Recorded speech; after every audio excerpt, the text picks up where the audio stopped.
What's up? It's Ash Matthews, another Music Review Monday. I'm here with Ridley Victoria at Razdabar Sound and Management in Dayton, Ohio. And first of all, I'm just going to have Ridley introduce herself. I'll let her tell you guys what she's about, what she does, who she is, where she's from, all that good stuff. Hey everybody, my name's Ridley Victoria. I am a Indianapolis / Chicago based singer, songwriter, rapper, kind of slight dancer, slight producer, slight engineer, all of that. Yeah. That's it? That's all you got? Do you want more? Yeah. It's your time to shine. So let people know who you are. What do you want I people like to know long about you? walks on the beach and s'mores. And Ooh, I had some s'mores last week. I forgot oh, how I'm good they so were. jealous. I haven't had Oh, s'mores so in good. years, man. You're Yeah, missing out. I should have got coffee before we started this. Damn. Chug. I'll try to sip on it, but I'll have to get up and get more here soon. So first of all, welcome if you've never been here. You guys have definitely heard Ridley's music on the show before, so we'll play one of her songs at the end. Like I've said in recent Music Review Mondays, now that when I have guests now, we're gonna talk a little bit more and more interview-ish, podcasty, and review music. So there's gonna be a little bit more content than just straight music tonight. We'll test that out. You guys can let me know how you feel about it, if you like it, what you think. Also, turn my voice off. I don't want to hear that annoying ass voice. Real quick, I want to shout out on May 25th in Indianapolis. I should have pulled up the flyer. I fell short on that one, guys. I'll do it next time. May 25th in Indianapolis at Black Circle Brewing Company. My boy DiCasso is performing. Another Dayton artist named Jive is performing. You've got an awesome band from Indy. I don't know if it's pronounced Maravich or Maravik. One of those two. They're performing. Gritty and the Craftsman, super dope, is performing. And Dro the Rider. Dro the Rider's performing. It's gonna be an awesome show. Starts at 7. May 25th, $5 cover in Indianapolis at Black Circle Brewing Company. I'll have a picture flyer up for that in this video later. Anyways, let's hop into the first song. It's by an artist that goes by Johnny on the Spot. The song is called Tables Turned. Let's check it out. Yo, Pierre, you wanna come out here? Won't have to say shit when you got it. Don't talk a lot when you poppin'. They talked about you like garbage. Now you keep all your friends in your pocket. You the plug, you the socket. Took off, you the rocket. Put the money in the safe, locked it. 3 years later, that's profit. 5 years later, and you still got haters cause you still getting paper, bitch, stop it. I've been navigating, I've been circulating. I ain't hurting lately, that's honest. Tryna buy a crib for my mama. My cousin lost her mama. I'ma spit the shit like a llama. Till we all fuck up them commas. I remember I ain't have patience. Like what the fuck, I ain't waiting. At that moment I made changes. At that moment I was dangerous. You don't fuck with me, that's a tough titty. When I was dead broke, you should've stuck with me. When I played the field, you should've put up with me. Now you hate me cause your bitch in love with me. Tables turn, money burn, they gon' learn, they gon' learn, they gon' learn, they gon' learn. Tables turn, money burn, they gon' learn, they gon' learn, they gon' learn. I don't talk enough cause I walk too much. Follow me.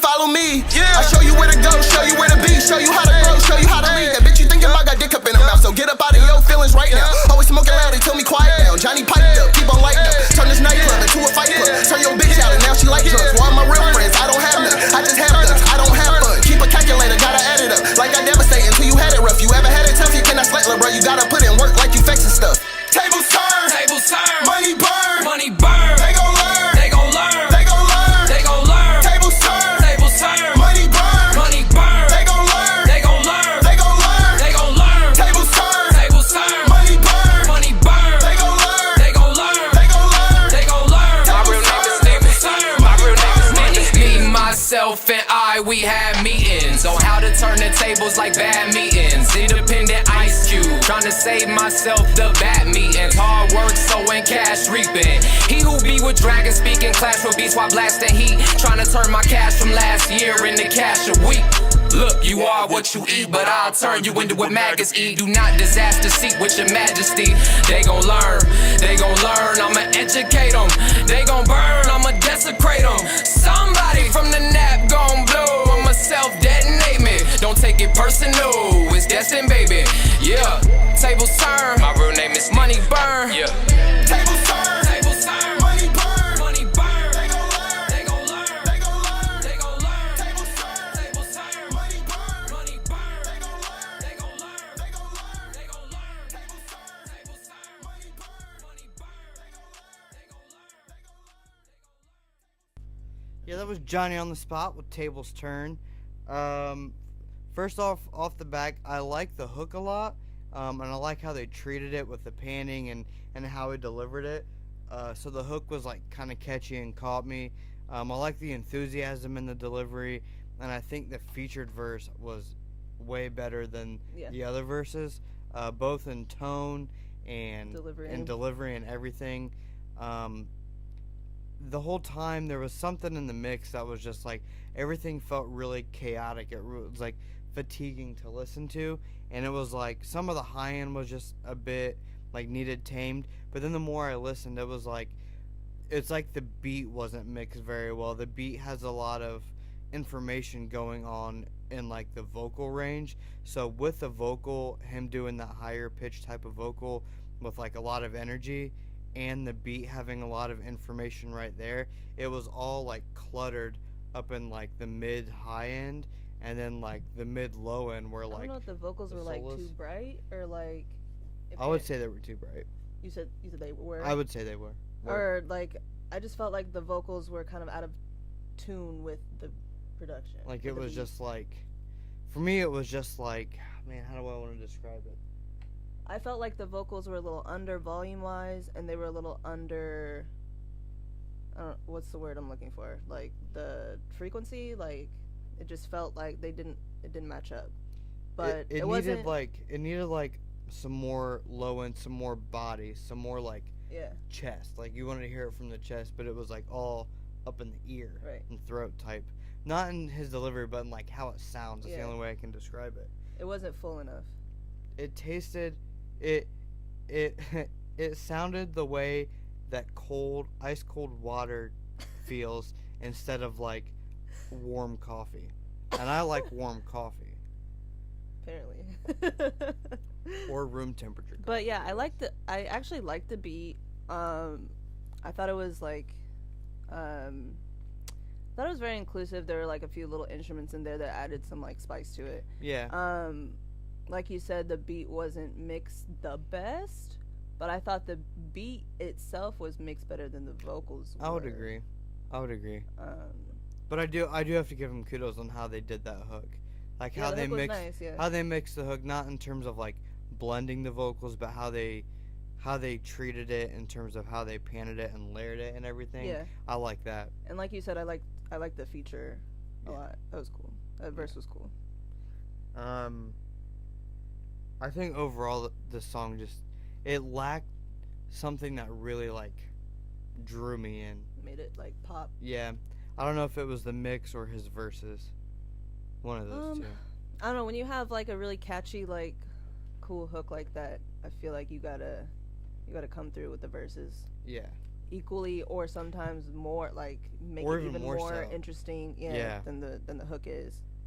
And he kind of slipped on that a little bit, but Yeah. overall, cool song. So before we actually pull this off. So before we actually started the show, Ridley and I watched the Childish Gambino. Brian, you submit to musicreviewmonday at smartboystudios.com. It's in the description. I'll type it out if you need me to. Let me know. Anyway, before the show, me and Ridley watched the new Childish Gambino music video, This Is America. It was my second time watching it today. I think it was my second or third time watching it too. And then we watched his SNL performance of it, his Saturday Night Live performance of it, and that gave the song a totally different feel. Yeah. I feel like the video was very, well, partly because he was on SNL and he couldn't he probably couldn't do all that shit that he did Right, in the right. video. But on it was SNL. weird because like in the video he's moving a lot. He's doing Yeah. facial expressions. He's like part of what makes the video so entertaining for me to watch and enjoyable for me to watch is watching like his dance moves and the way that he moves to the music and like how that feels. But then like when you watch him on SNL and he's just completely still, like the words like have a different impact. Yeah. You know what I mean? And you actually listen to what you listen to what he was saying in both aspects, but on the SNL performance it was kind of like, I'm just going to stand here and rap and let you know what I'm talking about. Yeah. Without any, besides the people dancing on the side of him, like without any visual help or without any visual like additions. Yeah. I thought that was cool. The watching him on SNL made me listen to the lyrics even more, which made me actually look up the lyrics because there were a couple things I wasn't sure that he said. But then I actually didn't realize that the ad-libs were all those other people. I saw that today. Wild Style posted. He shared an article that had like all the things you missed in Childish Gambino's video, and so I was looking through them, and it like brought that up, and it had like time codes of like 21 Savage, Young Thug, Blah Boy, and I was like, cool though. yeah, That's cool. I think it's very interesting, and it kind of works, with like all those artists kind of go along with like what he's trying to express. You know what I mean? Yeah. You mean like musically? In that Yeah, song? yeah, it just fits really well. Yeah. Did everybody no more covers? Sorry guys, I don't know what you want me to do. Yes, that was SZA at the end sitting on the car, and me and her were talking about it. Couldn't figure it out. Yeah, I still don't understand what the significance was. If you guys know what the end what the end is supposed to signify, like him standing on the car dancing and her sitting there watching, like what do you guys think that is supposed to represent? Because like the whole rest of the video, there's clear representation. There's the one part where they're dancing and the dude in the background jumps off of the balcony, like committing suicide. And what I saw, the commentary that I saw about it was that it's like when like we don't pay enough attention to suicide and pay more attention to dance crazes, which is like the whole idea of the video seemed like we pay more attention to flashy stuff and dances and music and also idols like and what I said earlier performance. about the contrast between the chaos and the normalcy going on simultaneously throughout the video. Like you saw people in the back committing suicide and getting shot and running around, and I don't know what they had like things in their hands or something. It was like, was that like an angry mob, like a protest? It looked like it. It looked like there was one part where someone looked like they were firing guns at each other in the background. Yeah. There was the one part where death on a white horse flies by in the background, which is from and then in the a front Bible they're just scripture. like doing the shoot dance and this thing and just like having a jolly old time and just ignoring everything that's going on around them. I thought that was interesting. It really resonated with the whole thing. And then someone else pointed out that that if you notice like in the scenes where he like shoots someone like at the very beginning and like with the AK when he someone said that was like imitating the Charleston shooting. You know what I mean? Like I think it was the church one. Yeah.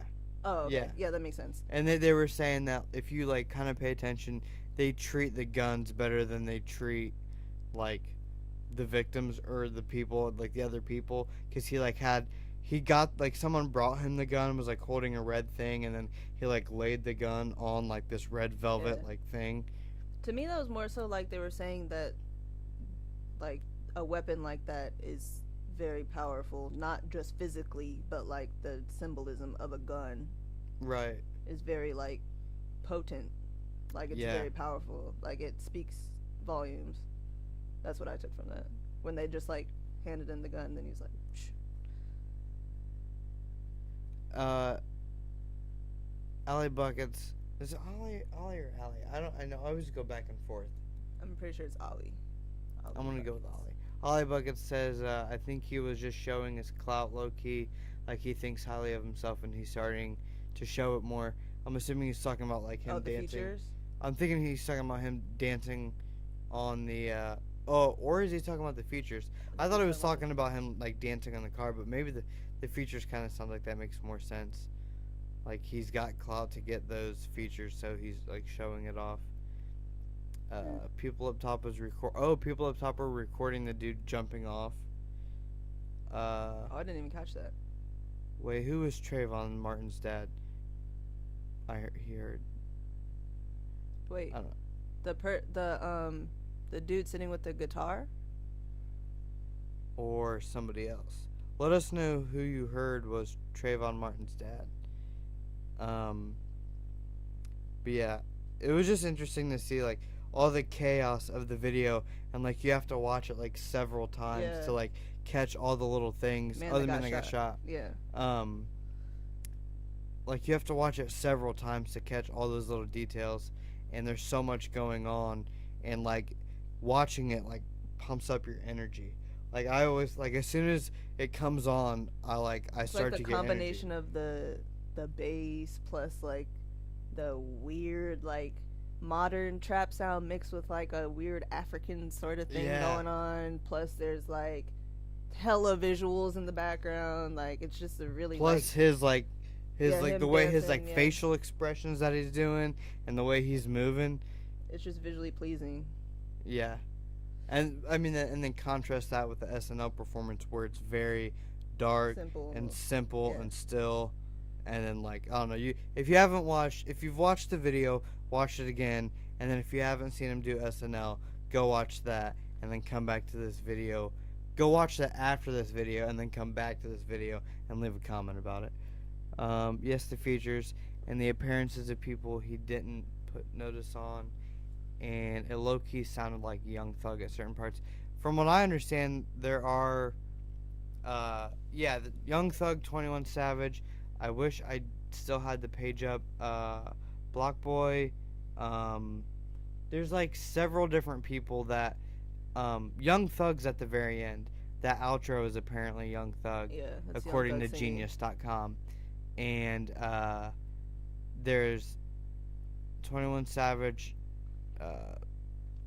Ad-libs, Young Thug ad-libs, Quavo ad-libs. There's a whole bunch of people that are on it. Like, he just used their ad-libs for it, so it's pretty interesting. Alright, we can go on to the next song here. It's actually by Jive, an artist that's performing May 25th in Indianapolis. It's called Celestial Beings. I believe this is from his EP that he put out recently called The Trip.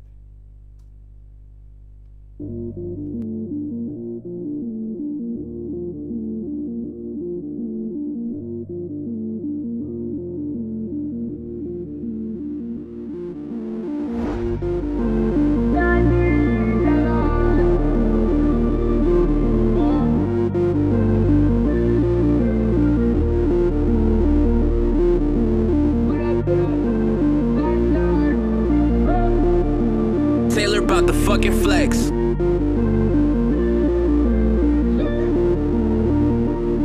I like my hoes, like my cars, pull up in a fast one. These hoes, they drive me crazy, wonder why I'm always crashing. I'll never let another bitch do me like my last one. These hoes you cannot trust, why you think I gotta pass? I like my hoes, like my cars, pull up in a fast one. These hoes, they drive me crazy, why you think I'm always crashing? I'll never let another bitch do me like my last one. These hoes you cannot trust, wonder why I always pass them. Fast, nice, only thing colder than my heart is my eyes.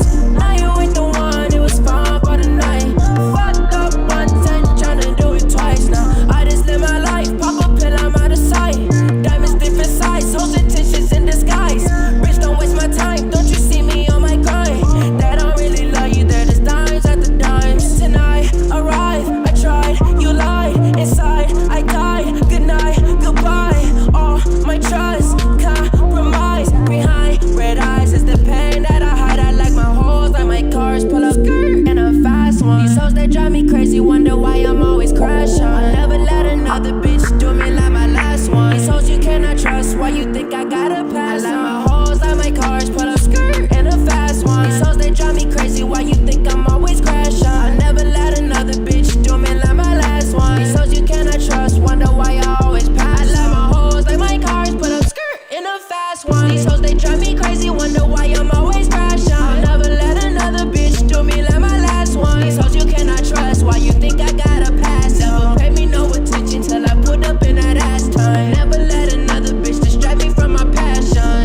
another bitch do me like my last one. These hoes you cannot trust, why you think I gotta pass? I like my hoes like my cars, pull up skirt and a fast one. These hoes they drive me crazy, why you think I'm always crashing? I never let another bitch do me like my last one. These hoes you cannot trust, wonder why I always pass. I like my hoes like my cars, pull up skirt and a fast one. These hoes they drive me crazy, wonder why I'm always crashing. I never let another bitch do me like my last one. These hoes you cannot trust, why you think I gotta pass on?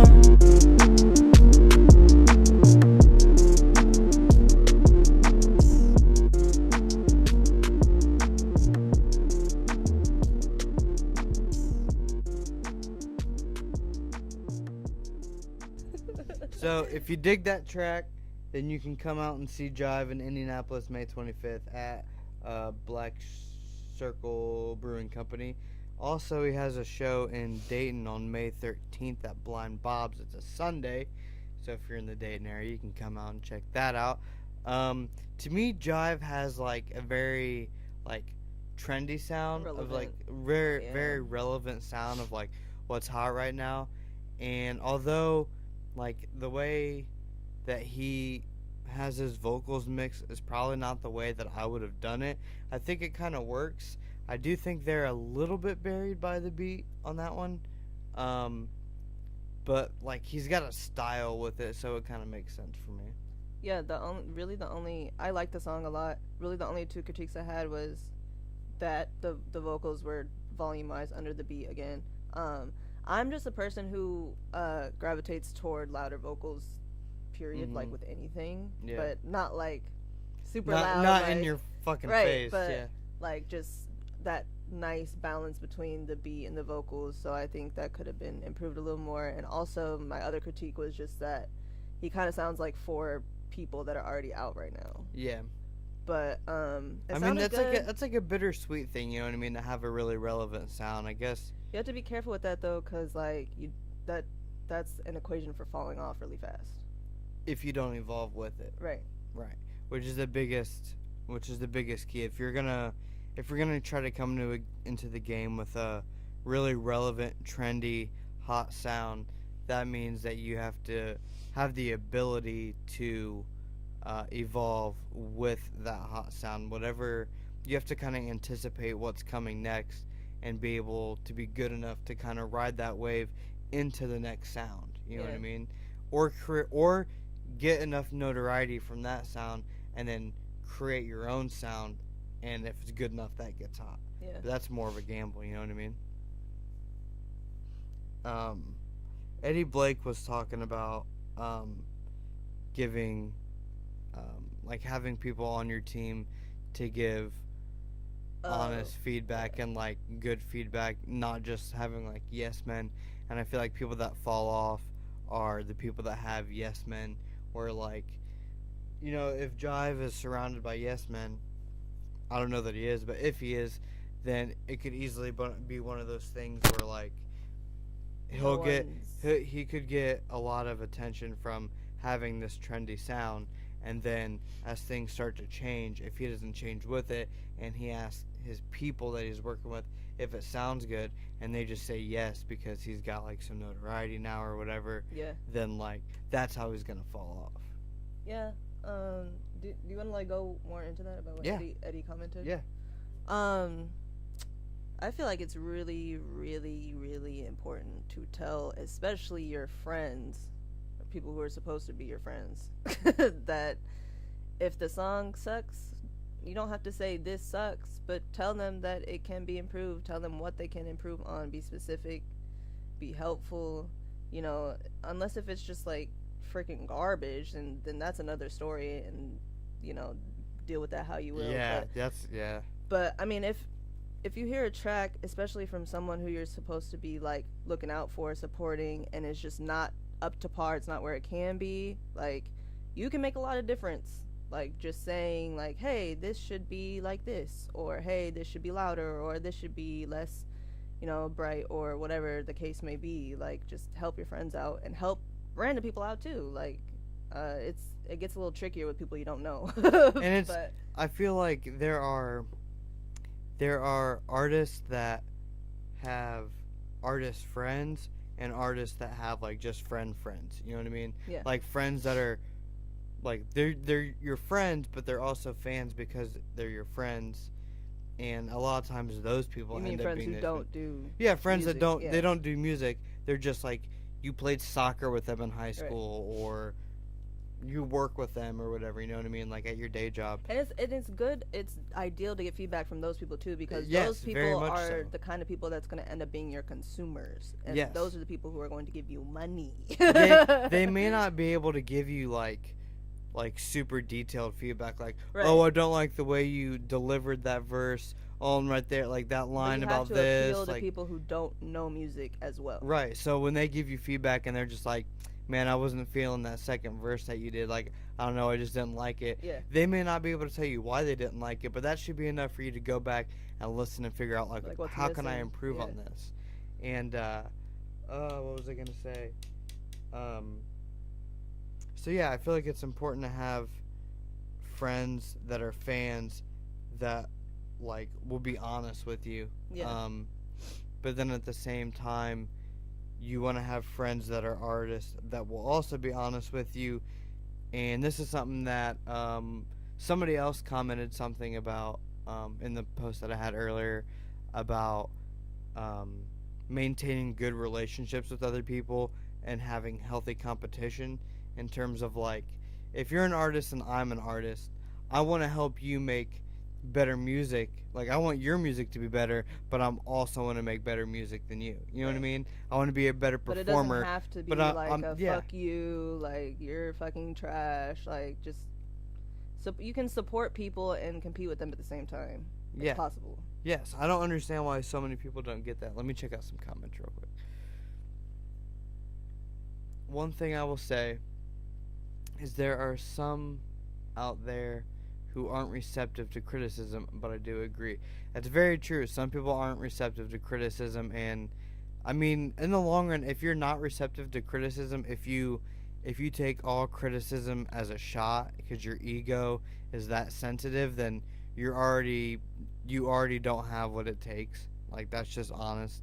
Yeah. That's just the truth. Like if you can't handle someone being like, "Hey man, that verse wasn't very good," and like you get offended and defensive and disagree, nah, bro, then like And, like, you're not gonna make it. I can admit that when I first started like actually taking music seriously, I was that person. A lot of people are when they first start. Like when I first started, I was like, people would be like, oh, like okay, my main thing, I used to be just a rapper. So like when I used to rap like more than singing, I had this problem with being like not way ahead of the beat, but just like rushing a little bit, like pressing the beat a little bit. Yeah.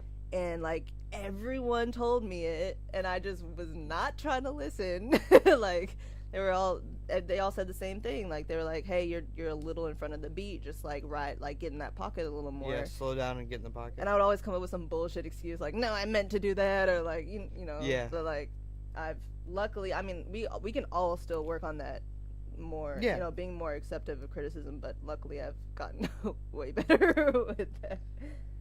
But yeah. Alan, no, it's not too late to submit. I don't know that I'll get to it, but we'll definitely try. I feel like I missed some comments. What was the one thing I was gonna say about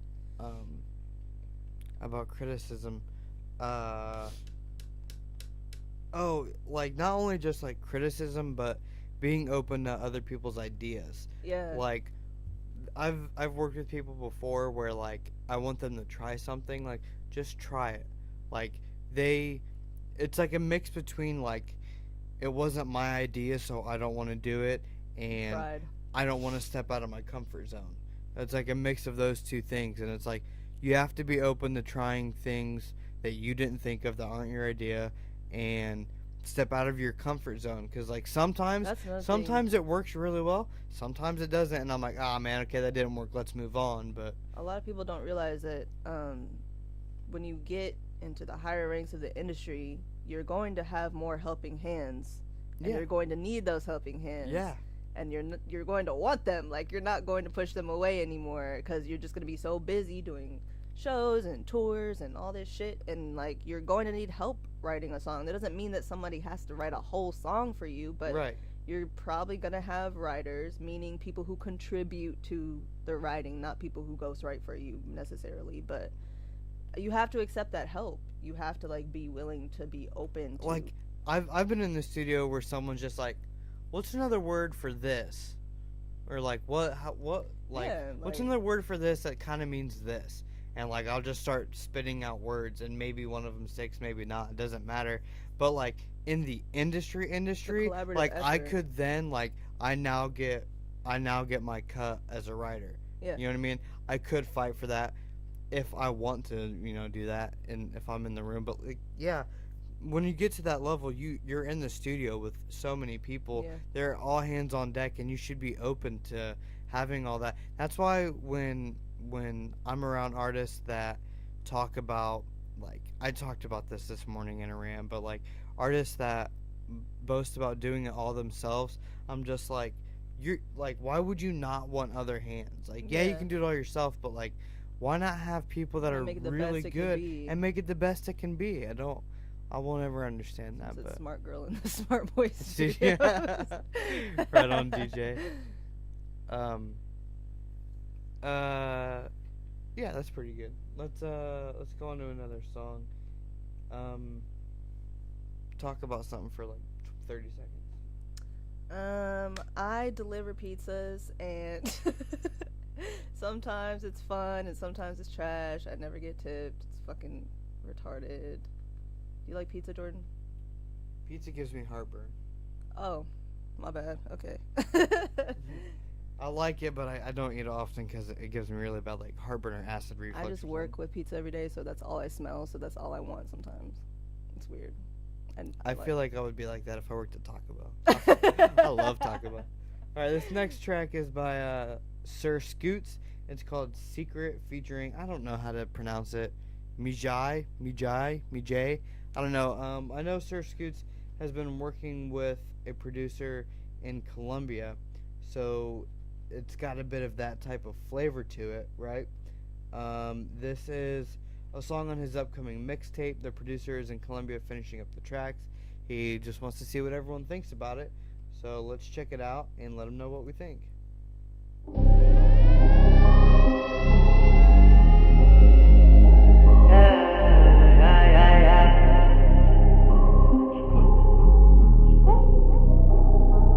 Yeah. 24 Studios. Indiana the coolest. Yeah. My hands together, confession. Her legs spread, that's a blessing. We fucking on the low, ain't nobody need to know, and that's how your boy stay stress free. She be sitting on my lap undressing, that booty so big, I just had to caress it. It's the best sex, no contesting it, so I stay in that pussy flexing. But the neighbors know my name like a trace on. She hollering, no stopping it. Bet I break a bitch off all night long. She sloppy wet, I'm mopping it, and I got her legs spread to the ceiling. Going so deep that I bet she gets feeling. She know I want it, but I don't need it. Tongue tickling before I beat it. Ooh, you're dripping like a waterfall. And when you need that feel good, baby, who you gonna call? I'll be your undercover lover, all night undercovers. Baby girl, your secret, stay with me. She ain't got nothing to do. She hit me on my cell, tell your boy to slide through. Oh yeah, pussy so wet, I can keep it leaking. I do the things you want, ma, if you can keep a secret. Keep a secret, mama, keep a secret. I do the things you want, ma, if you can keep a secret. Keep a secret, mama, keep a secret. I do the things you want, ma, if you can keep a secret. Mantengamos el secreto, mami, que en silencio todo sale bien. No es culpa mía que me quieras a mí. Yo soy tu droga y te hago sentir bien. Te compré Victoria porque me gusta cómo se ve. Ya mismo me bebo un trago de mi botella Moe. Y te encanta como te lo hago. Yo sé que tengo el poder de agarrarte y hacerte trago. Yo sí te sé complacer, yeah. Ooh, you're dripping like a waterfall. And when you need that feel good, baby, who you gonna call? I'll be your undercover lover, all night undercovers. Baby girl, your secret, stay with me. She ain't got got nothing to do. She hit me on my cell, tell your boy to slide through. Oh yeah, pussy so wet, I can keep it leaking. I do the things you want, ma, if you can keep a secret. Keep a secret, mommy, keep a secret. I do the things you want, ma, if you can keep a secret. Keep a secret, mommy, keep a secret. I do the things you want, ma, if you can keep a secret. This is my 24 hay estudios, Manuel Bula, Manuel Bula. 24-20.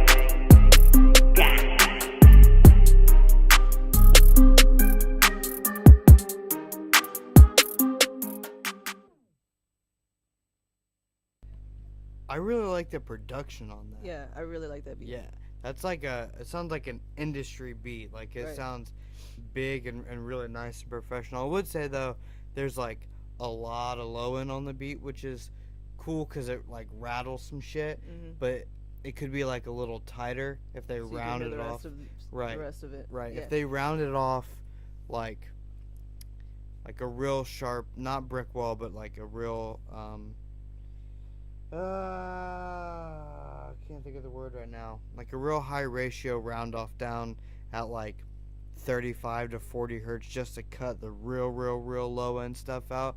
It could probably tighten it up a little bit. I wasn't a fan of the rapping that came on at the very beginning. It just like his voice mixed with what he was saying just felt very like shallow and a little Kinda corny. corny. Exactly. But then once he came in with the singing, I loved how the Yeah. singing was mixed. It was like, oh, I feel that. And it felt way better. And although there was like some editing that I feel could be done, because there was, the biggest thing I heard was that there was this one spot where like he took a breath in and it was just like the whole track was like all just, like I heard a big breath and I'm like, oh man, they should have Edit cut that out and made that a little bit better. But then like the We feature, don't breathe in rap songs. and then I thought the feature was dope. I'm a big fan of features in different languages. Yeah. And just rapping and singing in different languages. So having that on there was really cool. I mean, man, if he would have had the feature do that first verse and that other part that he did, probably would have been pretty cool. I thought the whole song had a lot of potential, like a lot of Yeah. like mainstream potential. Yeah, definitely. But like you said, the rapping in the beginning kind of threw me off. Mm-hmm. I don't think that was a great way to like. I don't think that was a great first impression. Yeah. But Do you think it would have been better if it started with that hook, started with that singing? Or should it start with something else and lead into that? Because, like, I don't know. I would kind of have to hear it both ways. And But then I decide, feel like yeah. it was cool the way it was. Just I feel like the his delivery could have like built up more instead of like punching it with the like like Yeah. whatever his flow was. Yeah. Like the singing part was the part that had the most potential. I just didn't like the auto-tune on it. I thought the auto-tune was a little wacky. But like, would you say they should have just pitch corrected it instead of using autotune as an effect? no, I thought Or just I think or having what? autotune on it was fine. Not too much, but like I thought the autotune part was fine. I feel like some notes were off. I feel like some inflections were off. It wasn't quite. It could have been tweaked a little bit more. I feel like they could have melodined it first Okay, and then autotune. and then thrown some autotune on there, like a little bit. I don't know that I've ever. You never done that? I don't think I've ever It made it pitch sound really pitch crispy. corrected it and then auto-tuned it for effect. Yeah, like if you like correct every single little note and then you about to write it down. Hmm. If you correct every single little note and then Mm. like throw some auto tune on top of it, Yeah. that's how you get the crispiest auto tune. And I'll admit I don't do that all the time. No, but I've but never. for some tracks it's I've like, never thought about doing that because I'm just like, no, I'm auto-tune it, or no, I'm gonna pitch correct it. yeah. Interesting. So, where'd you learn that at? Damn, son, where'd you learn that? Cause I'm a genius. You didn't pick it up in your time in LA? Did I? No. I didn't really watch too many people mix out there. That was just my poor attempt at a segue and Oh, bringing up into- your LA trip. Well, when I didn't was have in a good LA way to go into that. I didn't have a great.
I thought I hit the mic thing and I never hit the mic thing.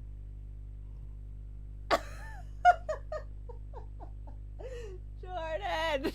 Misclick. That was a misclick. Wait, this whole time we've been muted. This whole time. Okay. Wow, that's a lot. I wasn't even looking at the comments. Jesus Christ. Okay. Wasn't a big fan of the rapping at the beginning. The hook mix was cool. The low end had too much. Roll it off at like between 30 and 40 hertz at like a really hard angle. There was some editing that could have been done. Like I heard a big breath and I was like, oh, that's got to go to there. The feature was dope because I like features in different languages. But overall has a lot of potential. But just like the rapping at the beginning, and then it could be worked up in a little bit of a tighter mix. And I said that the auto-tune should have been melodined then auto-tuned. and then auto-tuned to make it sound crispier. And I was like, oh, I've never done that before. That's interesting. So I wrote it down. And then I asked her where she learned it. And I asked, hey, did you learn that in LA? Because I was trying to make a cheap man segue into her trip, not her trip, but her time in LA, where you were there for like a year, you said? I was there for like 8 or 9 months. 8 or 9 months, okay. And you learned a lot about yourself Yes, in the I guess I'll just industry. start over. Yeah, you can So- just start over. So I learned a lot about myself in LA first off, most importantly, actually. And I learned a lot about people in LA, and I learned a lot about the industry in LA, and I learned a lot about how things like actually work out there. I spent a lot of time in like North Hollywood, and that's where I was in the studio a lot, and it was very like interesting, sometimes weird experience. I definitely would say that it is not for the light of heart to just up and move to LA, because that's what I did. I literally just went there with $300 in my pocket. You're just like, fuck it, going to LA. Right. Were you like, what was the motivation? Like, were you like, I've got something to prove, so I'm going to go prove it? Or is like, I just need to get away, or I want to go learn? Like, what was the... To be honest with you, it was a really bad decision for me to go to LA at that time. I was just... But I what was just- the motivating factor? I just started taking music like seriously. Like that's when I started like actually recording and Okay. like mixing myself, like Yeah. mixing my own shit, and like I was like, I'm gonna go to LA and do this shit for real. And then I got out there and I was like, ah! Oh, there's a lot I don't I know. was like, shit. But I'm glad I went though. I have no regrets. I have no regrets at all because like I said, I learned a lot about myself, and it was very humbling to be out there, like super humbling. Everybody is out for themselves, like everybody's just trying to like accomplish something, which isn't bad. I'm not saying that's a bad thing, but it's just like everyone has like a goal. They're just like, I gotta get to this goal, and sometimes people stomped over my face to get to that goal.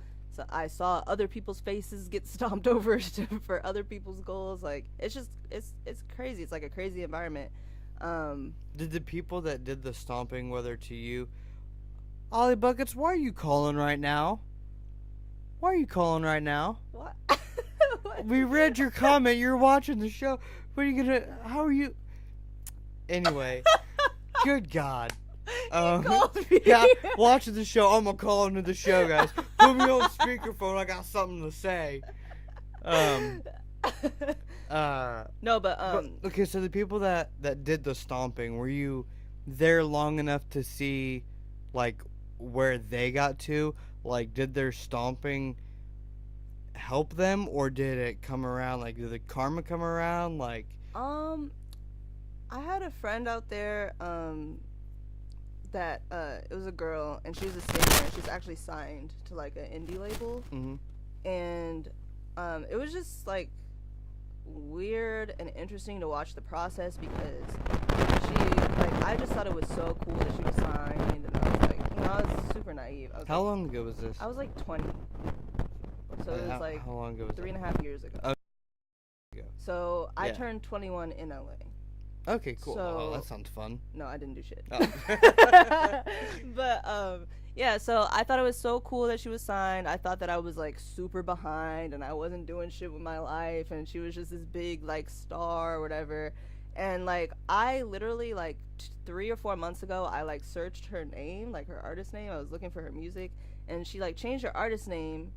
So I like searched her old one and her new one. I didn't find shit. Like, I guess she just like fell off. But I say that to say, it's not all daisies and rainbows out there. Right. Like, Even when you think you've got, like, you made a big move, right. that doesn't mean it's solidified. She had a whole team behind her, even though it was independent and it was like small and it was like small leagues. It was still like official. You feel me? So Yeah. like I expected her to just like blow and like become something big, and it just goes to show that like that doesn't always happen for everyone. It happens for very few people actually. So, I was thinking about that on my way home from work today, about how, like, something about how a lot of artists think that, like, if they can just get that one song to blow, they just get, he just missed a song. If they get that one song to blow, then like that catapults them to the next level, and like boom, they can just soar from there, right? Mhm. And it's like, so you think that you're gonna get one song to blow? You think that you're just gonna Soulja Boy that shit? You know what I mean? You're gonna make something Free Loops at home, and then record it yourself in the bedroom, and then put it out there, and then everyone's gonna love it, make a dance to YouTube. Boom, it goes gold. Boom, it goes platinum. Boom, you're now on the next level. You can do some shit that you want. And it's like, okay, how many people do you know? How many people that are in the mainstream or at that level? Like, how many of them are there? Like a handful, like let's say a dozen, being generous, right? Mhm. Now, how many people do you know personally in your city that are trying to do that same exact thing? Okay, now multiply that by about 50, because you don't know everybody in your city. Now multiply that by all the cities in the entire country. Yeah. And now think about the chances of that. You know Right. what I mean? So, like, to think that it's going to be sudden and to not realize that it's a long game. You have to come with a different strategy. And every time you take 3 steps forward, something's going to bring you back 2 steps. Yep. And you have to embrace those 2 steps back and take it as a lesson instead of a failure. Yachty did it. I would not say that Drum did it. Drum's been making music for a long time. And see, look, there's a difference. Took some years. Fetty, these are, when you start throwing in things like took some years, that's what I'm talking about. Yeah. I'm not talking about the likelihood of blowing up. I'm talking about the likelihood of blowing up Quick. within the first 1-2 years of you doing Yeah. it. Like, a lot of these people blew up after, like, how old are some of these guys, and how long have they been making music? I know like, Drum's full-time. older, isn't he? I think he is. Like late 30s? That's what I thought, or like at least mid-30s. I could be wrong. I don't know. Yeah. But I'm not even talking overnight. I'm talking within 2 years. that's an accomplishment. That's if you blow up that much within 2 years, that's freaking amazing. Yeah. You know what I mean? Like, there are people that have been doing this for 25 years. So we were just talking about and Cardi. on out of their Cardi in the car. She basically did it in 2 years. Yeah. I mean, I know that she had mixtapes out before this, I guess. But this is like her first once debut she got album. into the spotlight, Right. it was right. like that. Right. Yeah. But exactly. you never see that shit. Right. And again, like, you can name all the people you want to name. You can sit here and keep naming them. Keep naming them. You're gonna hit. First of all, when was Fetty Wap's last hit? You know, Drum hasn't really had a big hit since Broccoli. So a lot of these people that you're talking about have like 1 or 2 hits. And even if you want to talk, you're naming people that are relevant now.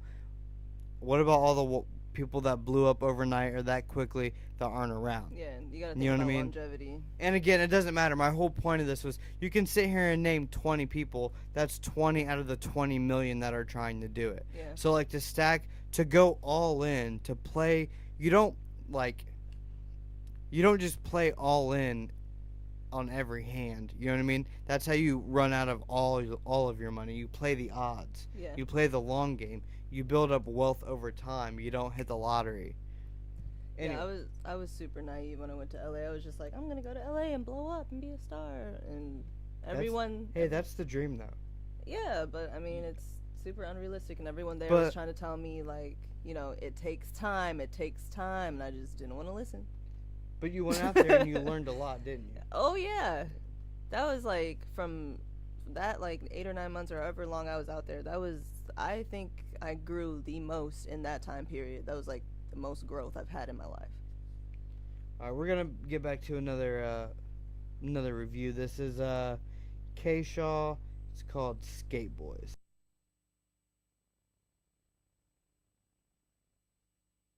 Oh, so you think money is the root of all evil? Have you ever asked yourself what's the root of money? The keystone, civilization. This is a homage beat. Having money is not the measure of a man. It matters just how he got it.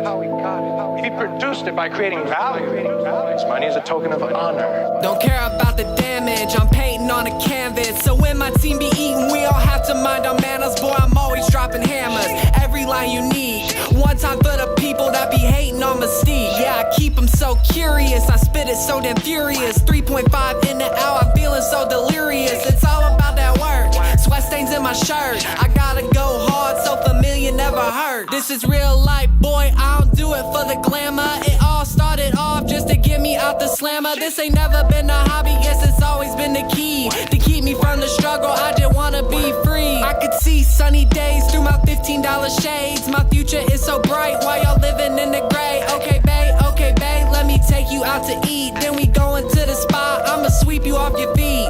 Misfit this and misfit that. You call me out again, then I'm picking up a gat. Yeah, I mean a metaphor for the people that are sore. Guess it's me versus me, yeah, it's always been a war. Here we go again, push on, they would. Domingo skate boys, they up to no good. Here we go again, push on, they would. Domingo skate boys, they up to no good. I'm not your plug either, don't hit me for the reefer. But when it comes to music, homies knowing I'm the dealer. Yeah, I lost some crucial battles, but I never left the war. I told you I was real and I spit it from the core, but they still don't believe me. My eyes talk when you see me, I'm drowning in the struggle while staying out of trouble. Guess I don't know the words of a blessing or a curse, cause when it's all good, you so ready for the worst. Yeah, my world is on fire, my loved one's not breathing. I used to give you hugs, now it's ashes that I'm seeing. I just use this motivation to change this violent nation. I close my eyes and bow my head, I see you when I'm praying. Now we breaking up the loyalty to make a couple M's. I swear every one of y'all is the fakest fucking friends.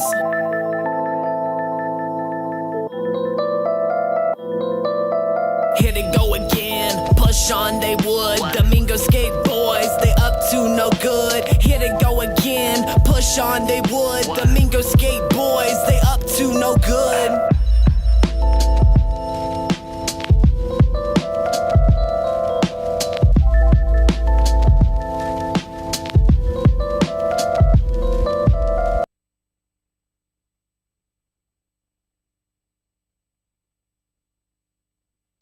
Yeah, it does have that. It does have that vibe to it. Look, I remembered to turn on the mic this time, you guys. Thank you. Let me look at the comments real quick.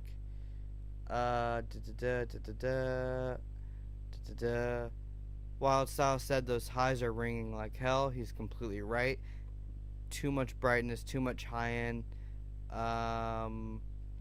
It was a little bit the roads, but it was also the like the cymbals and a lot of the brightness in the voice. And the problem that the way that like the reason that's a problem is because of the compression. There's a lot of compression. There's a lot of compression, which is really pushing up the those highs, the high end of the track of his vocals and the track. I think I've heard K. Shaw's music before, and I think that his delivery on this, on the verses, is much better than previous songs I've heard. I think that his verses were more solid than some of his previous tracks I've heard from him. But I didn't like the hook that much. I felt like the hook was off in the delivery. Like it felt like it like teetered off of how like it should be, and I don't think it was delivered that well. Thoughts? I was just gonna say the same thing about the compression on the vocals, and that second verse just threw me off. He was like, you know, I'm talking about the part toward the end where he totally lost the beat. Yeah, where he like stopped and it was just like space, like Cause just the drums went out. Yeah. That's what I was originally gonna write down. He lost the beat completely, and then like picked it back up really fast. And I was like, whoa. That spot there where he like just stopped, and then there was like a little bit of beat, and then the hook came back in. I was like, what was that about? Like, fill that in. Like, you gotta watch out for shit like that, cause like, if I wasn't like reviewing the song, if I just heard it, I would have immediately turned it off at that point. yeah, I'd have been like, oh, that's weird. I'm done. And I didn't want to hear the hook again. So. But the rest of it, I feel like, I don't know. Honestly, the lyrics were a bit corny to me. The delivery wasn't bad. I thought the delivery was pretty on point. I don't know, the lyrics just didn't really catch me that much. It wasn't until halfway through the second verse that I was like, oh, I'm not really listening to what he's saying. Because I was focusing on mix and the beat and delivery, like how he was saying it. Yeah, the mix was, I don't know. That song didn't really do it for me, to be honest. Yeah, I mean, like, if it was on in the background and I was like doing something, if it took a lot of effort to change the song, I probably wouldn't. But if I was like listening to it, I probably wouldn't. And mainly, if it had a more solid hook, maybe. Yeah, a hook, and a bit of a better mix. A hook can make a lot of difference. Yeah, and a little less compression.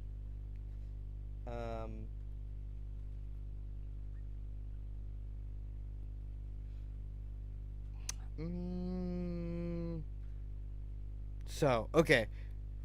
Switch gears. Well, first of all, let me read some comments real quick. Ollie Bucket's flow was hit and miss. Yeah, it was hit and miss. For me, it was missing in the hook, and it was pretty hidden in the verses. Noise? Dizzy, I think that humming noise was me not muting the input of the music. So if it's gone, let me know. Does it have to be a file? Could it be streamed from somewhere else? I would really prefer that it's a file because it makes it easier, but it doesn't have to be. I can stream it, but I would prefer not to because it takes a little bit extra. Okay, so I know you don't know much about it, so I'm gonna fill you in on what happened. And if anyone watching is from Indianapolis, they'll know what I'm talking about. But I am not going to say anyone's name because I don't want to give anyone publicity.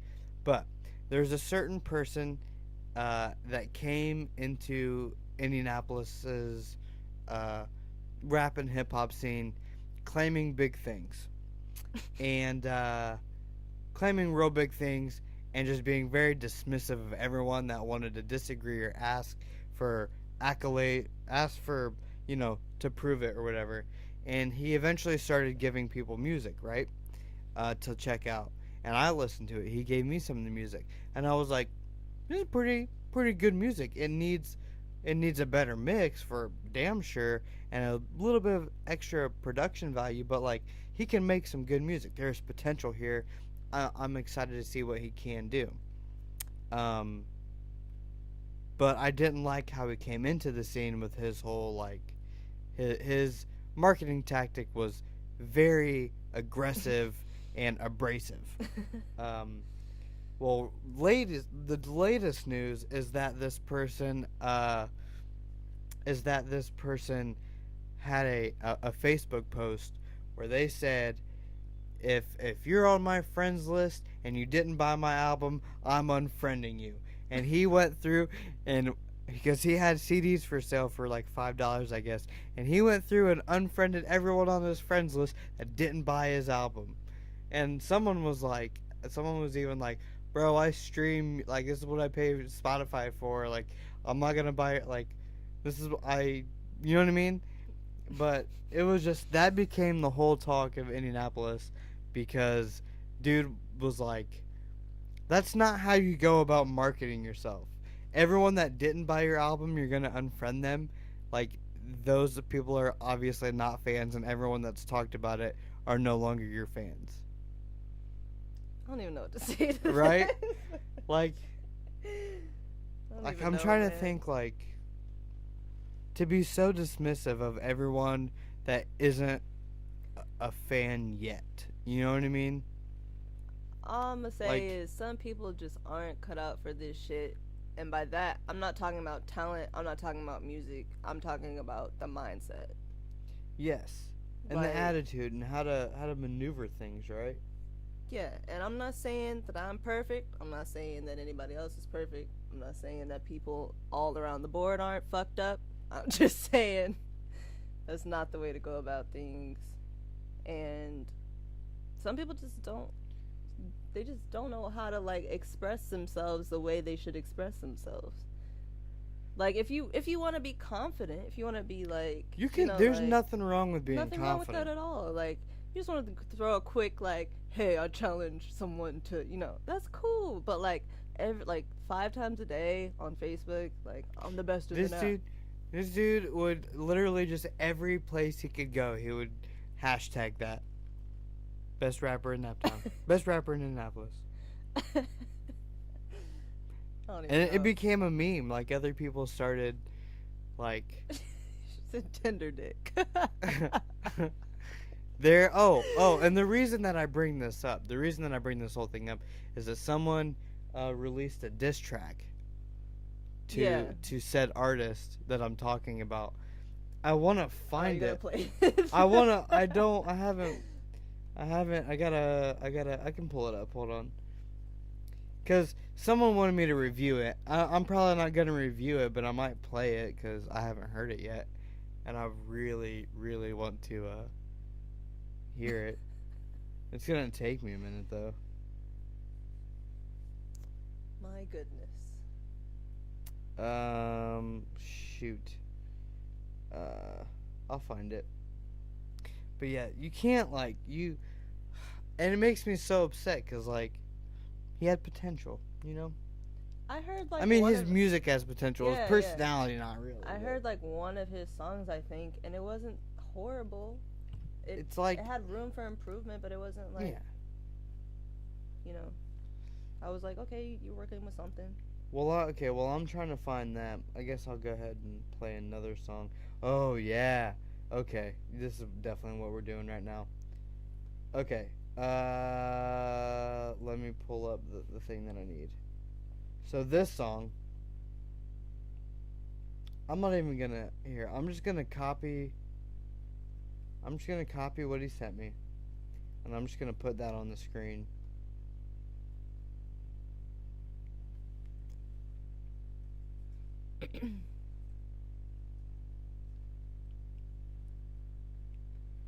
Oh, that's a lot of text. That's a lot of text to put on the screen.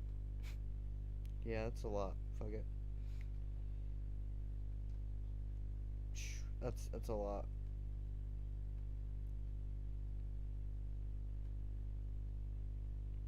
Hopefully you all can read that. But anyway, it is a song from Chris Taylor.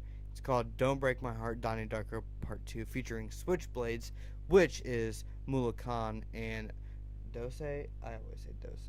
Baby Ebony. Oh, that's right. He changed it to Baby Ebony. Whatever. It's the same person. On Facebook, he's Dose. On everything else, he's now Baby Ebony. Which, by the way, Baby Ebony's song Experience, I like that shit. Dope shit. Anyway, yeah, let's check this track out.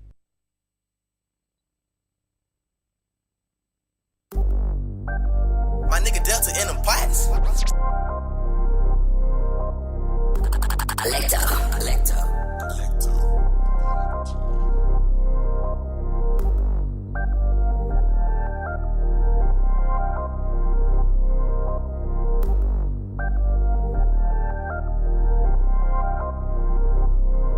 Don't break my heart now. I've been on the drugs for a while. I'm just trying to get it right now. You can see a nigga living wild. Don't break my heart now. I've been on the drugs for a while. I'm just trying to get it right now.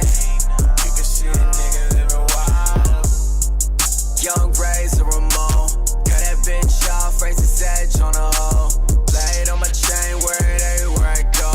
Damn, little bitch, I'll be dead to the hoe.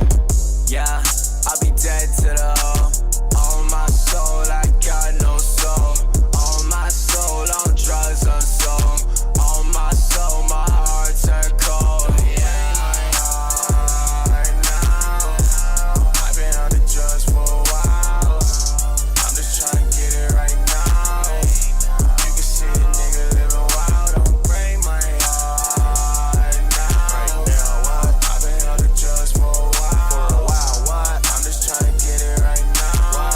What? You can see a nigga living wild. If you break my heart right now, I'ma crack it fifth. I'ma kill it right now. We chillin' for a while. You fuck me like wow. You with a switchblade. We the hottest thing round. My heart turned cold. My feels down low. I'm doing 85. I just really gotta go. I'm really cutting ties, and I hope you had a show. A dog on stage. This is what you're waiting for. Oh yeah. I'm a hot boy, girl. I feel like Kane. Yeah, we used to play it cool, but we ain't moving the same. When I picture you with him, I just gotta restrain. Yeah, we still play it cool, but now you reaching for game.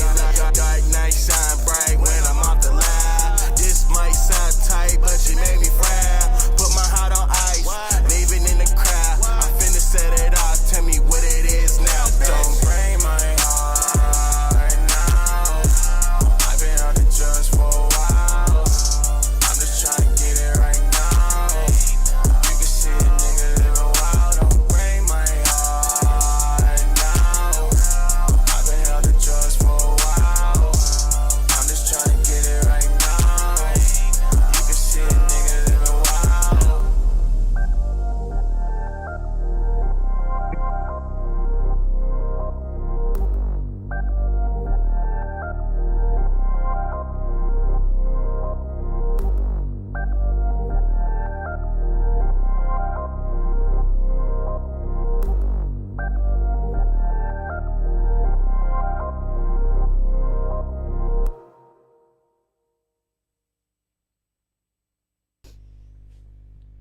I think all those guys work super well together. All their sounds combined into one track is super dope. I wish Ebony/Dose had a verse. Me too. So do I. I was waiting for it, and like when I looked over and the song was about done, I was like, oh no, he doesn't have a verse. No. Oh. I have two critiques. Go for 'em and I'll give you mine. One is general, one is toward a specific person. The first critique is the mix. I feel this way about most of Christian's music. The mix, I I don't know like where it is in the mix, but there's just something off with like most of the music I've heard from him.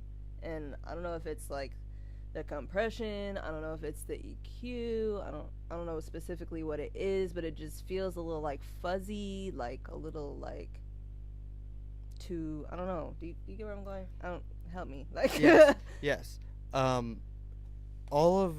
Almost every one of Christian's songs that I've heard has a very like smiley face EQ. There's a lot of compression on it, but that isn't really causing the problem. It's in complement with the problem of it's got a real smiley face mix where basically like especially like I'll take this track for example. In this track, what I mainly heard, like if I'm just sitting here and I'm listening, I hear hi-hats, big, a lot of kind of muddy, just booming low end, hi-hats, low end, and the vocals trying to peak up in it's that like mid the range. vocals were complementing the song rather than how are you gonna say it? I don't know. Like I feel like the vocals were just kind of like The vocals, background noise. The vocals were like a background instrument versus being like the main forefront. Yeah. The main forefront was the hi-hats for me, which is too high in the frequency spectrum and not the instrument that should be. It's kind of similar to like old XXX Tentacion, like his old mix. Yeah, the old ones not are like his new mix because I the like new how mixes are good. Yeah, new mixes are good. But just a very like distorted like. How's the text? For me. For me. Oh. It was just like very that very distorted like out of touch like. He's kind of got that style, and like it usually works pretty well. It just depends on the rest of the mix and how much everything else is being compressed. Because he's got that he's got distortion on his vocals, which is a cool effect, and it's pretty much done well every time they do it. But then it's like when you start mixing the instrumental into it, and if you are putting compression on the master bus with it, then you're introducing more distortion into the already distorted vocals, because now it's also trying to fight the hi-hats and the other things, and it's the bass is pushing the compressor a ton. So it's like there's just like a lot of, how do I want to word this, a lot of not ideal EQing that's then trying to be fixed by too much compression. Jesse said they need to open the bottom end. The bottom end, well, see, this is the thing. The bottom end was like everything like 150 below, and maybe even up closer to 250. Like 250 and below is just like booming. It's heavy. But I bet if I would, I never did, but if I would have kicked the subwoofer off, it would have felt really thin. Mm-hmm. And that's probably what he's talking about, because there's just too much low end, and a lot of the stuff that you feel like is missing is that like 350 to 800 range. It's that lower, the mid range, but like the lower end of the mid range that gives it like a bit of fullness. They're like replacing fullness with boominess, so it bangs, but it's kind of mudding I feel like it up you with touch boominess. on this like every show. Like I do, because this is how a lot of people mix, because they want. The low end does not have to be like. It does not have to be that. You want your low end tight and comfortable, not just pounding the shit out of everything. Yeah. Because it makes it hard to master. It takes energy away from the rest of the track, and then you end up boosting your high end so that the vocals cut through, but then you get super high end hi-hats and stuff that just cut your head right off. It's a common mixing thing that I hear all the time. Yeah. Oh, my other critique was for Mula's verse. I liked his energy. I like how he like came on to the track. I thought the flow could have like matched the vibe of the beat a little better. I feel like his cadences were kind of like contrasted too heavily with the whole feel of the track, if that made sense. I can see what you're saying. Like, if alternatively though, I don't know where I stand yet, but just as like an alternative thing, having that contrast does separate his performance from the other performances. That is true. Because the other performances like really ride it, you know what I mean? Really yeah. vibey ride it. So his kind of chops up that sound to make it like really stand out. And give it something different. Yeah. But it could be maybe somewhere in the middle. Yeah. Yeah. Those are my only 2 critiques for that one. So you want to talk about wigs? I don't have any good segues. I'm not good at this. Oh, We shit. just jump into different topics. Somebody commented about wanting to talk about your wigs because they love them. My wig game poppin'. It's Just very start true. there. It's very true. I love wigs. I love weaves. I love hair in general. I'm passionate about my hair. Anyone who knows me knows that. 'Cause Facts. gotta stay on bleak. I feel like I'm always seeing like photo shoot videos from you like pretty often. Do you just like have those stored up, or are you actually Sometimes. taking them? Yeah, like, pretty I have often? a lot of photo And shoots. every time you start posting pictures from a photo shoot, I'm like, she looks totally different, and it's usually the hair. Yeah. I've had people like not know who the fuck I am because my hair is completely different. Yeah. Like, I will literally meet someone like 5 or 6 times, and then I'll like pop up at an event and they'll be like, "Who are you?" I'm like, "Ridley Victoria." They're like, "Oh my god, my bad. Like, your hair looks so different." I'm like, "Yep." That's how it goes. Yeah, that's my life. Yeah, but I mean, what do you want to know about the wig game? I don't know. The dude asked it. He's the one that wanted to know. I don't even know. Oh, yeah, Chad. I came here for the wig Chad came here discussion. for the wig discussion. Chad, it's a Q&A. What do you want to know about the wigs? What are you interested about when it comes to the wigs? I don't know what to say. Well, I enjoy lace front wigs. I enjoy lace front wigs better than non-lace front wigs because it makes it look more natural, you know, up here. No funny business going on because, you know, some of these girls out here be rocking the...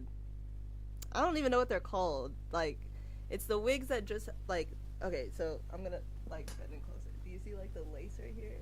Like, Yeah. Okay, I can so- see it now. So you, like, cut it off and glue it to your head, right? Okay. So some wigs don't have that. They just have like a band, like a drawstring Okay. kind of thing in the front, and you just like slap it on and it looks really unnatural and bad. Mhm. So I don't like those. So just so you know, just fun fact. Yeah, I don't know anything about wigs. It's something she likes that isn't music. Where to plug? I go to DJ Beauty Supply on Lafayette, 38th and Lafayette, I think. I'm balding, so I'm in the market. Man, Chad, I feel. And he said, "Take it off." No. I'm going to decline that request respectfully. I'm sorry. Chad, I feel ya. I've got like the thinnest hair out of everybody I know. I said, fuck it, I'll still rock the long hair. Eventually, I'm gonna be Rick Rubin. Like, you ever seen Rick Rubin? Look up Rick Rubin. That's what I'm going for. We're starting here. We're going a little thin. I'll be there one day. You gotta call him out when you see him. Oh, side note, another fun fact about my life and hair. I was very upset because I don't know if any of you saw me with my last hairstyle, but it was very simple. It was like to here, and it was black, and it was like slightly curly. It's called body wave if you're not aware. But I got it for like half off. Like the hair was like half off. I'm not even gonna say out loud how much it costs half off because then that would give you an idea of how much it is full price, which is fucking ridiculous. But yeah, it like lasted for like a week because it was like falling out and coming out in clumps in my brush and shit. And I was like, this is not the move, so I had to slap on another wig, and I was really sad. I wanted to cry. Did you ever think about like becoming like a hairstylist or a cosmetologist or a like getting Not into really, like but hair as a I- profession? by No, any not means? as a profession, but I definitely can do some stuff. Like if my hair is looking a mess, I can like fix it myself. So But you just- wouldn't want to do it for other people. No. It's really tedious. I've sat in chairs for 12 hours before for some braids. Like, it's ridiculous. That's insane. All right, so earlier we were talking about an Indianapolis artist that kind of shot himself in the foot by being just not maneuvering right in the scene, and somebody put out a diss track to him. So this is I don't even really want to critique this or review it. I just want to hear it because I haven't listened to it yet. It's called "Use a Bitch," and then in parentheses, and everybody knows it. This was actually produced by Aries, who is one of my favorite producers. Let me make sure. Okay, yeah, sounds good. All right, here we go.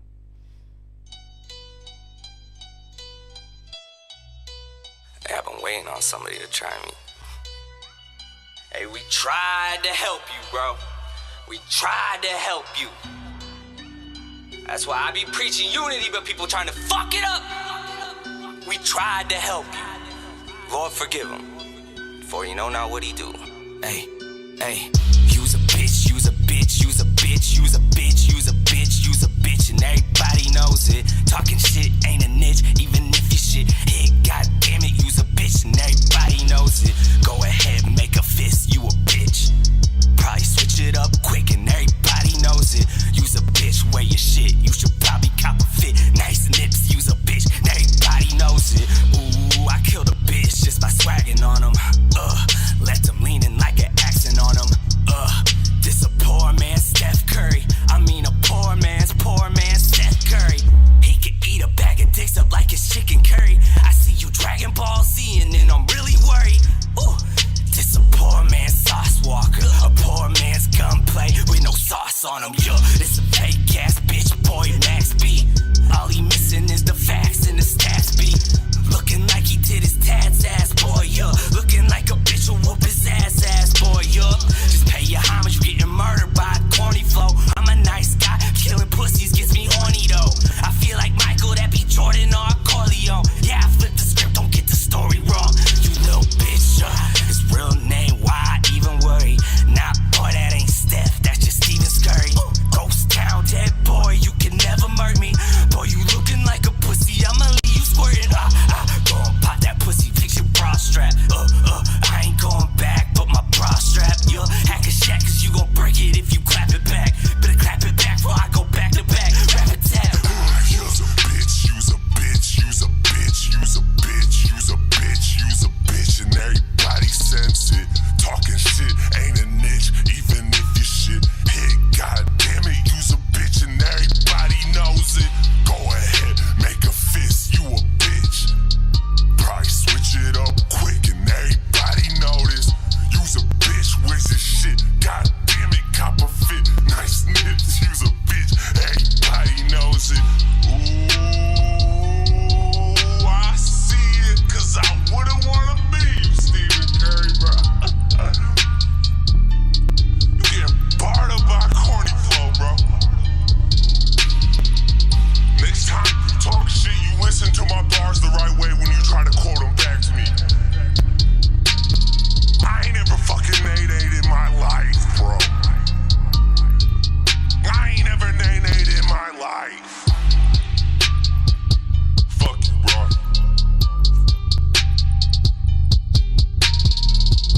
I tell you what, if this don't end you, this gonna make you a better rapper, bro. I'm fucking you up right now. This is like trying to survive a bear fight, bro. You're gonna go home, you're gonna have some stories, they're gonna act like you a hero cause you survived this shit, bro.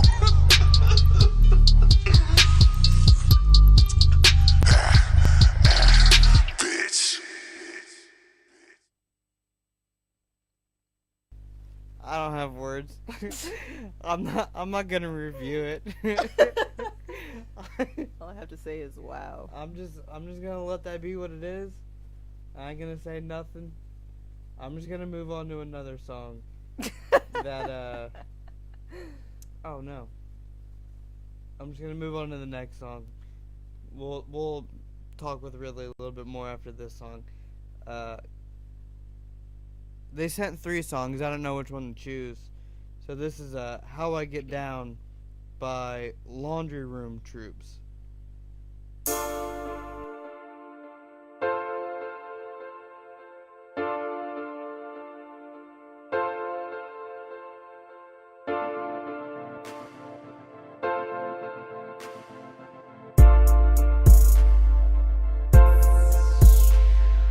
If you know me, then you know just how I get there. Just how I get there. Just how I get there. If you know me, then you know just how I get there. Just how I get there. Just how I get there. Gaddafi is the gang, half these other niggas lame. Money ain't a thing, when that's the only thing circulating on your brain. Hell nah, nigga, I didn't do it for the fame. A couple new niggas, day one niggas change. I built my own road so you can stay up in your lane. I been backstab, smoke kush for the pain, yeah. We lethal, I need 100 or better just for a feature. My baby gon' eat, so if you owe me, I'll be to see you, yeah. OG told me, don't trust them niggas, they'll try to sneak you. I told OG, no magazine, they'll get their issue, yeah. Since we here, we gon' ball. Tear down the malls, ain't no stopping us now. Go in this bitch and buy everything we want. Yeah, that's what I said, everything we want. Y'all killing for crumbs, get your bread up. No money ass niggas getting fed up. I tried to slow it down, but she sped up. If you know me, then you know just how I get there. Just how I get there. Just how I get there. If you know me, then you know just how I get there. Just how I get there. Just how I get there. If you know me, then you know how I get down. You know I'm a bitch. You heard about my hustle when in these street feet. There's still about the dust I be kicking up from the east to the south. My name well known, just no grind. Time is an everyday thing. If I'm hanging, then I'm banging. Teaching young niggas how to do it like my brother Jizzle said. I know I got a different method of doing things, so I know I be confusing people with my swag. Country boy with a city mind frame, aiming high, focus on my mission. That's a hand, been getting it in. Yeah, I bail off a little bit. Now I'm back going in harder than I did before. If you know me, then you know just how I get there. Just how I get there. Just how I get there. If you know me, then you know just how I get there. Just how I get there. Just how I get there. Gaddafi is the gang.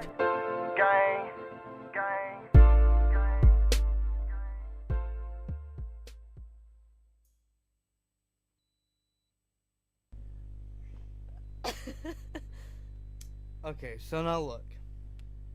I think Wild Style kind of hit the nail on the head when he said that that we need to send these guys back to the rap academy for a couple semesters, cause like they kind of have like an idea of what they want, but like not really. He said run it back so Ridley has to sit through it. That's just rude, man. That's just mean. I can't do that to her, and I can't do it to myself. I mean, if we want to talk about the mixing real quick, way too much delay stuff going on. That was weird. There was like no reverb, so they felt dry, but surrounded by chaotic delay. I mean, are we gonna get started on the out of tune singing on the hook and some of the verse stuff? Like, just throw auto-tune on there, and even if you like it doesn't sound great, it would sound at least in key as long as you choose the right key and set it right, which whatever. And the beat did sound Wild Style commented on hearing the Nexus piano presets in there. Like, it was a pretty stock basic beat. It basically sounds like these guys are like just getting started, and like this is like kind of like an early run at like stuff of what they're trying to do. So like I mean, all I want to say, I want to be supportive. I want to be like, just keep working, Keep going. keep learning, keep doing it, keep getting at it. No, you're right. Jesse's right. Mixing won't really fix it, but I'm just talking about things that could have helped it. But definitely, just keep working. Just keep working, guys. What do you guys want me to play? No. Christian, just go back and watch it in like 35 minutes when we're done. I'll tag you in it or something. I'll give you your time. When it's like when it got played. There's a couple other songs I did want to get to, so yeah, I said I would play this one, so I'm gonna do this one. I told person I was gonna. There's definitely 2 more. God dang, there's so many songs I want to do. Let's do this one, because he submitted this a while ago. This is by another Nap artist.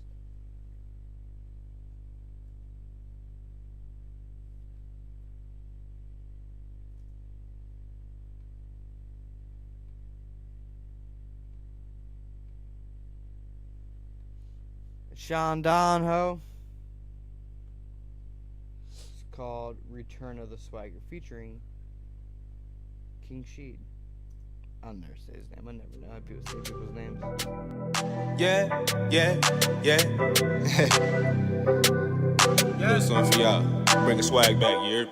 Flag up. Bounce that ass like a stripper. Ass so fat, I think I got a tipper. Rolling weed while I'm drunk up off the liquor.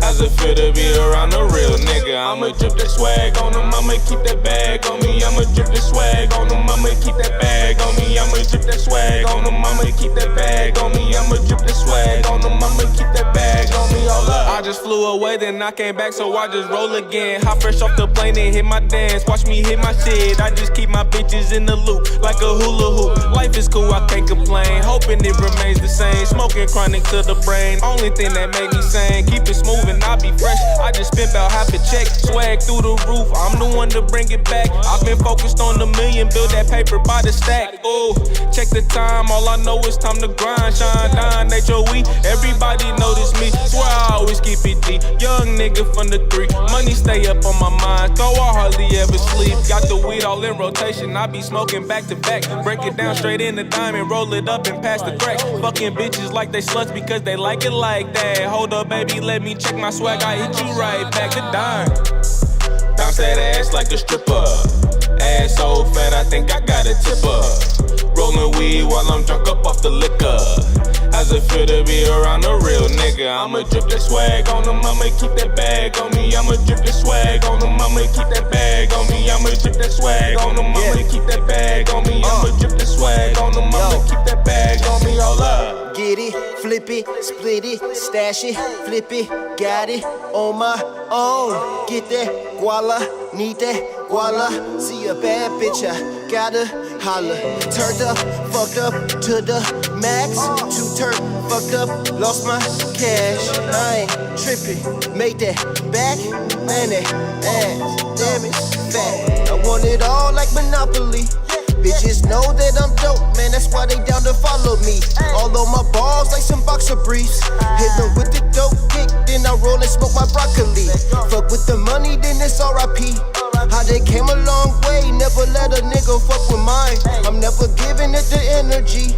I got money on my mind, if it's business, then I got the time. Bounce that ass like a stripper. Ass so fat, I think I got a tipper. Rolling weed while I'm drunk up off the liquor. How's it feel to be around a real nigga? I'ma drip that swag on him, I'ma keep that bag on me. I'ma drip that swag on him, I'ma keep that bag on me. I'ma drip that swag on him, I'ma keep that bag on me. I'ma drip that swag on him, I'ma keep that bag on me. All up. I want to say first of all that I think that's my favorite thing from King Sheed. Really? Yeah, I think that was like his most solid delivery and flow that I've heard from him. I think I like the hook a lot. Does someone's comment about it makes him feel like they should be at the strip club throwing ones? I feel that I can see that. Felt that. I felt that. Felt that in my soul. Probably one of the better mixes of tonight so far. Everything sounded pretty clean and solid. Actually wasn't a big fan of the mix. No? Why? Is it because the vocals were too loud for you? Yeah, yeah. I feel like... Better than being too quiet. The vocals kind of sounded untouched. They did, but to me that's better than being destroyed. It's definitely... You know what I'm saying? So in that case, and in terms of the other mixes tonight, yeah, it stands out because it was the cleanest of all of them so far. What else did I have to say about it? Yeah, I like Sheed's flow on there. I feel like flow and delivery kind of go hand in hand. However, I liked his flow. I thought his delivery needed some work. I could see what you mean. I thought both their delivery needed some work, actually.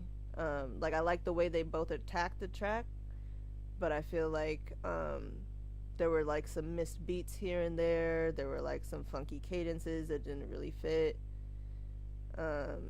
But, yeah, all around it was pretty solid. The one thing that stood out to me that I think stood out to Jesse as well is in that second verse that those, like, oohs behind him, like the oohs behind him in the, like, at the beginning of the second verse is where I first heard it, is like, it's a really good thing to add. It's like good ear candy to add, but it wasn't quite in key. It wasn't quite in tune. I didn't catch that. Like, I don't know what you're talking about. It's I don't want to go back and play it. It was like real subtle. It was something real subtle. Like in the background? It was it was way far in the background. But like I heard it and I was like, could be a little bit fixed. Yeah. You know how I am with pitch. Yeah. So.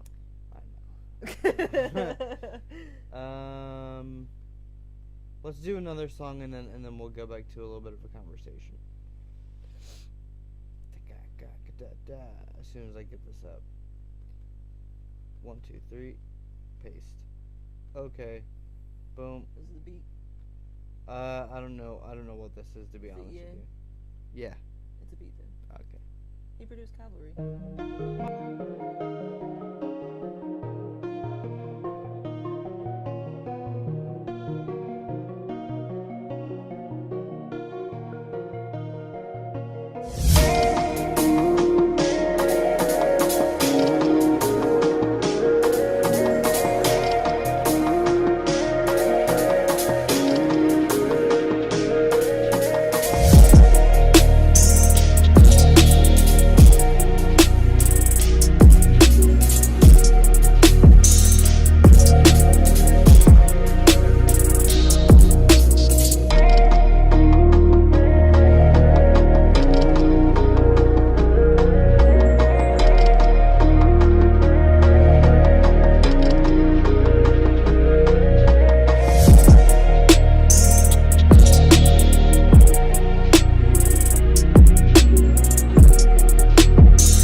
So that was fantastic. Hey, That was fantastic. my boy EA. First of all, that was like the most comfortable mix. I have literally nothing to say about the mix other than I fucking loved it. Everything was comfortable in its spot. The mix is definitely open for vocals. Like, there's room for them, but it was still full and comfortable throughout the entire thing. The use of his sound. First of all, the thing that really got me was I love that snare sound for some reason. And then just his use of sounds, his structure, the vibe, creating tension and release. The low everything. end was fucking perfect. The low end was so perfect. It had a bump to it. It had a nice like gut bass. You felt it, but it wasn't overbearing. It was tight and really rounded. It was super nice. I want to mention real quick. She told me this when I started it, that he produced her songs, Calvary and Tragic, which in my opinion are my favorite two songs of Ridley's. So that kind of makes sense. And now I know that and hearing this, like, that all makes sense. Those are two dope songs you guys should go check out. We'll play maybe one of those two or another one later when we're done. But yeah, I think everybody really liked that beat, as solid. you should, because that was a great beat and it was mixed perfectly, so it was wonderful. Is he in here? He was earlier, but I don't know that he is now. I'm like, he can tell him where to watch it. The 140 mark is when he should come in.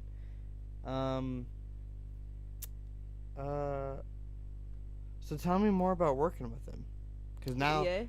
yeah, like, So okay. First of all, where is he from? I think he's from Mexico. Please correct me, someone, if I'm wrong. Where's he at now, though? Oh, he's from India, I'm pretty sure. Okay. But I think he's originally from Mexico, I think. Okay. But yeah, working with EA is really cool. He's really like laid back and easygoing, and he just like does whatever you want him to do, and he has really cool ideas. Cavalry was really cool. The process of making that beat, because I actually helped him with it a tiny bit, and then he just kind of went home and like did his own thing on it. Right. Did you initially know? Because how many people do you have on that track with you? Like 4? 4, not including me. Right. So there's 5 people total. Did Yeah. you, when you were working on the beat and working on that song, did you know that you were gonna have that many people on it? Like, was that Yes. the whole plan? Yes. Okay. That was the whole point of the song. Okay. I literally we called it the DJ Khaled track. That's such. So that's, yeah. Yep. yeah, so like, and EA was technically like DJ Khaled, and then we were all just like on the track. But yeah, so we were all at Gritty and the Craft's house. Yeah. And it was just really cool. Like, EA was in the corner like making the beat, and we were all just like around the table like freestyling and just like writing at the same time and just like throwing ideas back and forth between each other and shit. And I don't know, he's a really cool guy. First off, like, he's like as a person, and I don't know him too terribly well, but from what I've seen, he's really cool, and he has a great work ethic. He has like tons of beats, so go shop with him if you liked what you heard. I'm definitely gonna hit him up and link up with him, because I think his really price is like what I hear. I think his price is only like 100. Nice. So he's reasonable. Not after this. This price about to go up. Right. we're like, gonna drive some clout now. We're gonna drive his price up right now. But Yeah. no, hearing that like creative process that you guys did, like, shows like it's evident in the song because of how good that song is. Yeah, you can hear the chemistry in the song. Yeah, And exactly. we were all in the studio together too. Exactly. So, yeah. All together, all writing, freestyling while he's making the beat, Yeah. bouncing ideas off of each other, a real collab song. Yeah. And that, I think, really made it as good as it is. Because I think that was my first song I heard by you. Yeah, it was. And I was just blown away with you and the beat and the features and the track as a whole. And so, like, the more I learn about you and that track, the more I'm just like, oh, well, that makes sense. Me to a SoundCloud though. Play the beat back and have her spit some bars. No. It's not the time for that. Here's a time and a place. Today is not that day. Right now is not that time. I don't know. You want to do another song? Sure. So I think I still got a few more. Oh, yeah. I know what I want to do. Because this was sent in way earlier, and I'm just not getting to it. So this next dude was kind of sent to me via... Oh, wait, hold on. Let me read his email. He had a lot of information in his email. That's a word of the wise for all you artists out there. When you are sending an email of your music to, whether it's a music review show or a radio or a DJ or this person or that person, whatever, like, add some information. Like, because when you send information, for instance, in this case, personally, I now know more about him and what he's doing, and I'm invested and interested. But also, when I have a platform, I can do things like, his name is Jake, and I can't tell if the artist. Here you go. Boom. There it is. I don't know if it's supposed to be Jake Battery or Jack Battery, and I also should have capitalized it. I realize that now, based on his email. So if you watch this, let me know if it's Jack Battery or Jake Battery.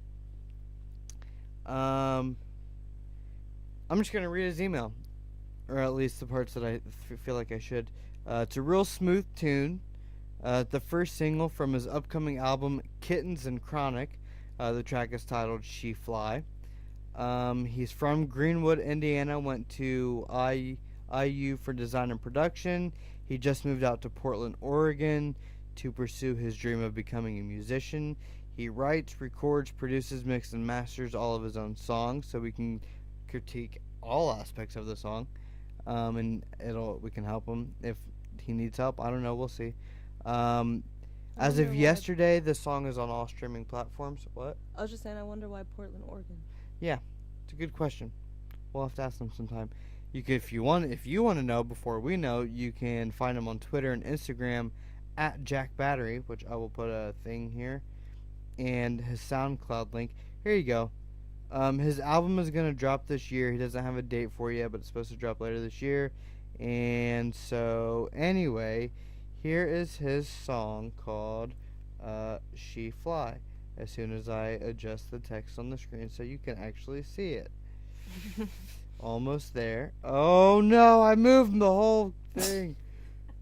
Dang. Goodness gracious. Alright, here we go.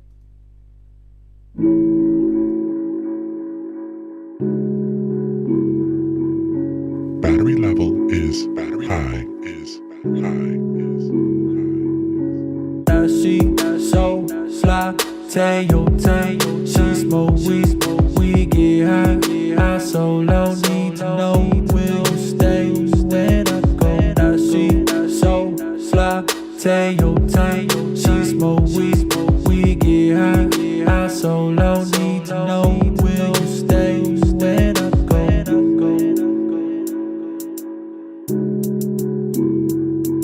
I know that you are frustrated, I swear that I gon' get that divid. I know that you made the telephone call, the pillowcase got your makeup on, you could take it off. I think you look better that way, can lead, and baby I swear I won't. The fumes from your cigarettes, and we could get higher like this.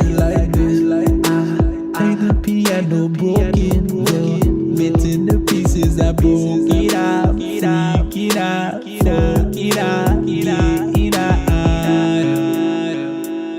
we getting higher.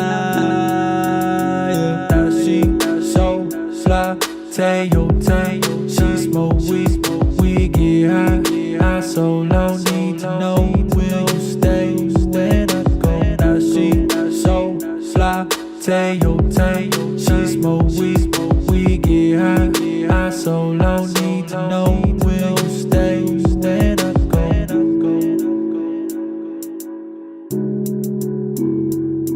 Will you trust me if I tell you listen when the one when you want me? Put your friends say it's up, roll with me even though we broke for a minute. Listen to me when I have you spoke for a minute. Can I get on your lips, get my lips needed?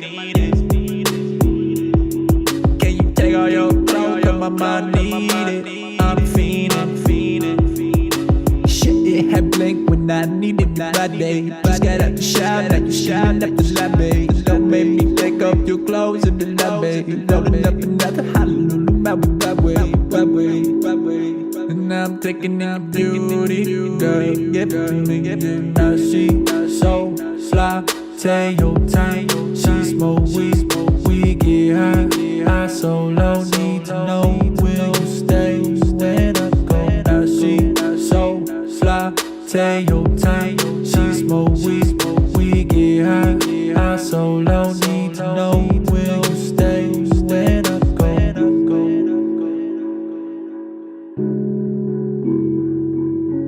Now she so fly, take your time. She smoke weed, we get high. I so low, need to know, will you stay when I go? Now she so fly, take your time. She smoke weed, we get high. I so low, need to know, will you stay when I go?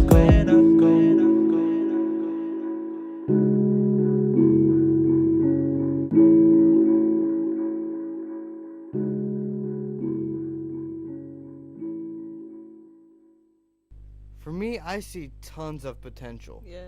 I like the song. I like the way the song makes me feel, and I like where it's headed. But I think it needs more production value. And I don't just mean like he needs to change the beat. I mean, he does. I feel like there needs to be some things added, some more tension and release. It needs to have like a bigger More sound, effects and stuff yeah, like that. more effects, Yeah. more things to make it add some flavor. Like right now, it's like chicken breast, but it doesn't have anything on it. It's like, yeah, I like it. It's chicken breast, but I want some seasoning on it. I want some flavor. I want something to spice some shit up. You know what I mean? Yeah. He's got like the melodies. He's got the idea, but it needs to be bigger. He needs more layers. He needs the vocals to open up more and be less in that nasally range of 5 to 700 hertz and a little bit more present in that 2 to 6K range. He needs some extra effects going on. It just needs more production. Pizzazz and production. I don't know. I slightly disagree with you though. You don't think it needs that stuff, or you don't think it has potential? No, I definitely think it has potential. The first one, I don't think it needs a whole lot more. It could use like a couple, like, you know, what is that effect called where it's like, yeah, like into the phrase, it like zooms in, like the sound like zooms in. You know what I'm talking about? I know what you're talking about, but I can't think of the word for it. Like maybe a couple of those, or like just some cool little like a crescendo thing. Yeah, like some cool little like flares here and there. But Yeah. like, as far as like all around, I thought it was pretty solid. It was very vibey, so I think It the does fit the simplicity, mood. like fit the Right. vibiness of it.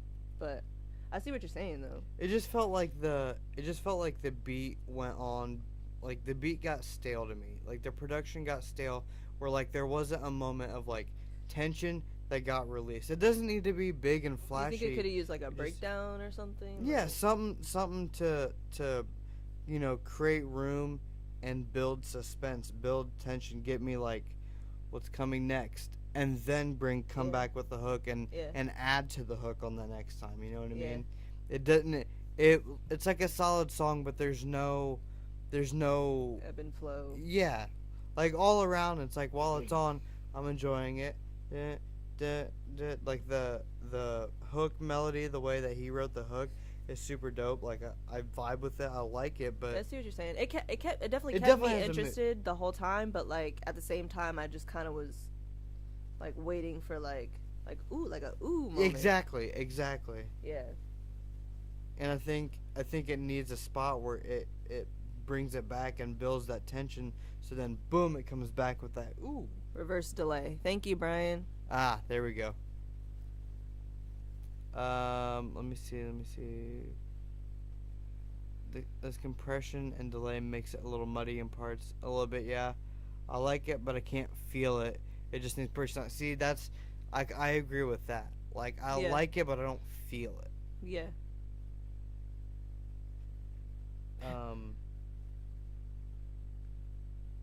What was I gonna...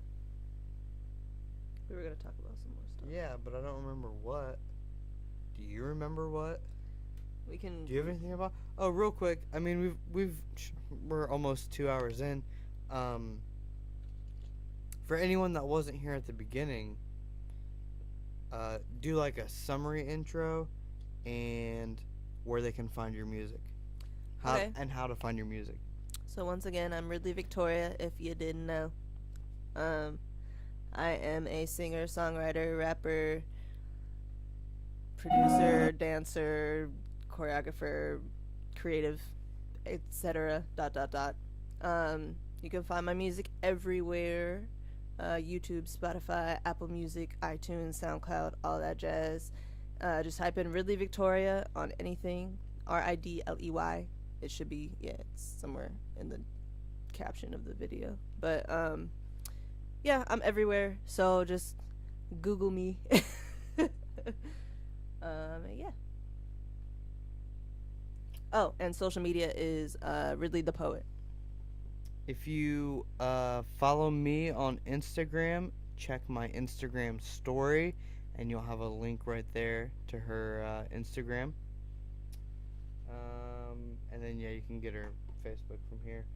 We'll probably do a couple more songs, and then we'll play one of Ridley's songs, and then we're going to end, because I'm getting fucking hungry. I'm starving. I want them wings. I want You think about wings the so wings. bad. Oh, wings so bad. Okay. So this one is Beastie featuring Lil Scooty. I love it when people have names like this. There's just something about it. Beastie featuring Lil Scooty. I love it. I don't know why, but I do. The track is called Addicted to Money. So, I mean, I'm sure you can kind of figure out, have a guess of what this track's going to be about. What do you think, if you had to guess, what would you guess the style is going to be? Of this song? Yeah. It's by Beastie featuring Lil Scooty, and it's called Addicted to the Money. I feel like I think it's going to be some 2008, 2009, like, up-tempo, like... You could already hear it in your head, can't you? Yeah. Yeah. Let's see if we're right. Let's see.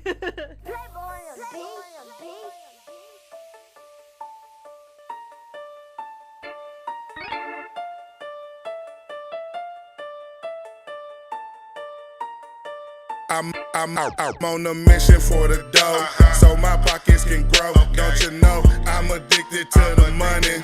I'ma hustle till I blow, and then hustle some more. Don't you know I'm addicted to the money? I ain't tricking on these hoes, I'm about my cash flow. Don't you know I'm addicted to the money? I'ma stack it till it's something. Hey, calculate these ducats, nigga, fuck it. I'm addicted to the money. I'm addicted to the money, think I need to go to rehab. It's something about that cash, got me fantasizing by the bag. Stashing stacks, counting racks, pushing packs, nigga stacks. If you a hoe, best believe you won't survive. In the nap, I'm running through these bowls like a pro. In a marathon, you try and come for mine. These hollows will make you lose your mind. I'm on my grind, these niggas lying. Wasting time, get off my line, it ain't about the narrows. Your conversation gets declined, stack and shine. I'm gon' get it. Blue face hunters, they think I'm crippin'. Get this money, that's my mission. Add these digits, blow a ticket, multiply. I stay grinding, shit on niggas. I stay wiping, sick with the flip. Keep me a virus, hustle ain't stupid. Go ahead. I'm on a mission for the dough, so my pockets can grow. Don't you know I'm addicted to the money? I'ma hustle till I blow, and then hustle some more. Don't you know I'm addicted to the money? I ain't tricking on these hoes, I'm about my cash flow. Don't you know I'm addicted to the money? I'ma stack it till it's something. Hey, calculate these ducats, nigga, fuck it. I'm addicted to the money. It go them ones, them fives, them 20s, them 10s, them 50s, them 100s. Never going broke again. Get fast money with fast cars. I done fucked off with these fast bras. They quick, qual and I sit par on the east side. I be on the far. Ain't 3 or 4 grams in the Russian cream. Know some Russian niggas that'll touch a team. 100 bowls just came in and a couple pints of that Tussin lean. 50 killers on go right now. Send your hit, I'ma blow one down. Sunday noon, after church, we gon' make us grand and hit them chopper sounds. Do a nigga big papa style. 30 out the window when I'm hanging out. 16, they out selling dope. They ain't on the corner just hanging out. On the block out daylight, what you need? Got a project, bitch, she don't smoke no weed. Just catch my box and hide me from the cops when the nigga ducking from the IPG. I'm on a mission for the dough, so my pockets can grow. Don't you know I'm addicted to the money? I'ma hustle till I blow, and then hustle some more. Don't you know I'm addicted to the money? I ain't tricking on these hoes, I'm about my cash flow. Don't you know I'm addicted to the money? I'ma stack it till it's something. Hey, calculate these ducats, nigga, fuck it. I'm addicted to the money.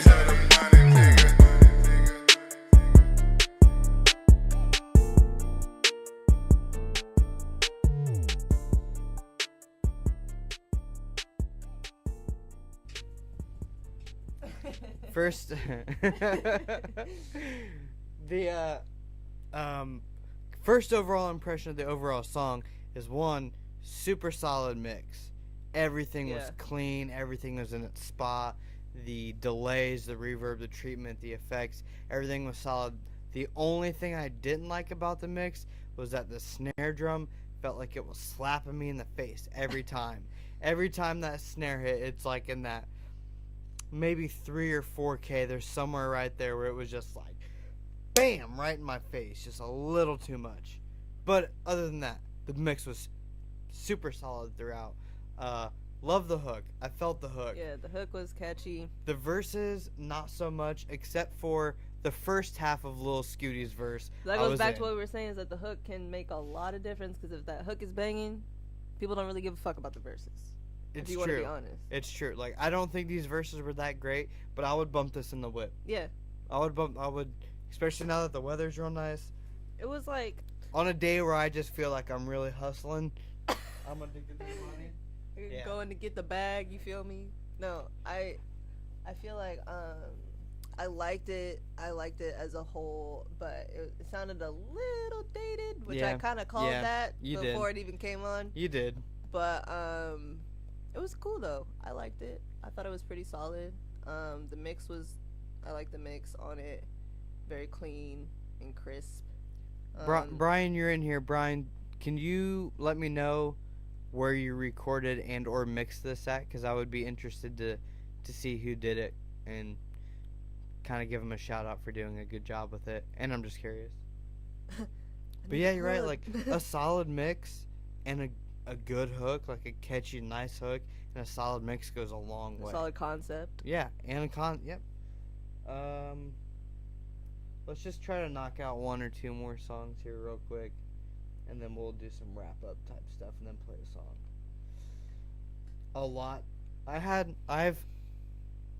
I've had more submissions in the past 2 hours than I had in the past 2 days. So I don't know what you want me to do here. I've gotten to pretty much all of them that were submitted like by the start of the show, except for 2 of them. There were 2 of them I haven't done yet. One because on one, I already know what I'm gonna say. Like, I mean, it's Oddity. Oddity's been on like the last 2 or 3 shows, and I love his music, and he knows the little tiny critiques I have about the mixing, and we already know. Here's the thing. Oddity, Oddity, on Spotify. The album's called Me. Go listen to it. It's really good. Listen to so that I'm not gonna shit. play a song. I'm just gonna tell you to go listen to it because it's really good. I honestly, okay, he recorded it and had it mixed to Azimuth. I almost called it, but I didn't want to be wrong. But as I was listening, I was like, this sounds like an Azimuth recording because it's just I've really. never recorded at Azimuth. I've visited there. I've hung out with them. I've talked to people there. Yeah, I've been and Tragic, like Tragik, Tragic from Indianapolis. he records there, and I can hear the similarities between this mix and that mix. Although I'm not sure if the same person mixed both of them. But yeah. Brian Carney, are you Moms on Welfare? Is that your thing? I might play one of those. I don't even know. There's too many to choose from at this point. I don't know what to do. You want to pick one? Sure. What am I picking from? Just anything? Anything that's white. That's racist. Let's do Fuck 12. Okay. I'm down.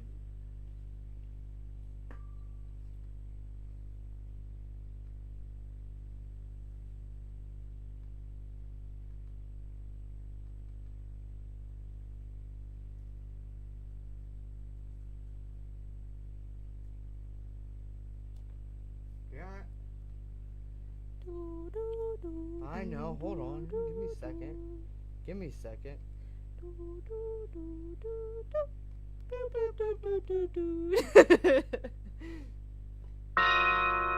I'ma tell y'all like this. I don't want no fucking friends. Bitch, your pussy useless. All I want is the guap. Give me the fucking guap. I'm busy chasing money, bitch, so get up out my face. Never gave a fuck about what some nigga had to say. I can make $1 billion just from staying on my way. Never sell my soul just to be no fucking slave.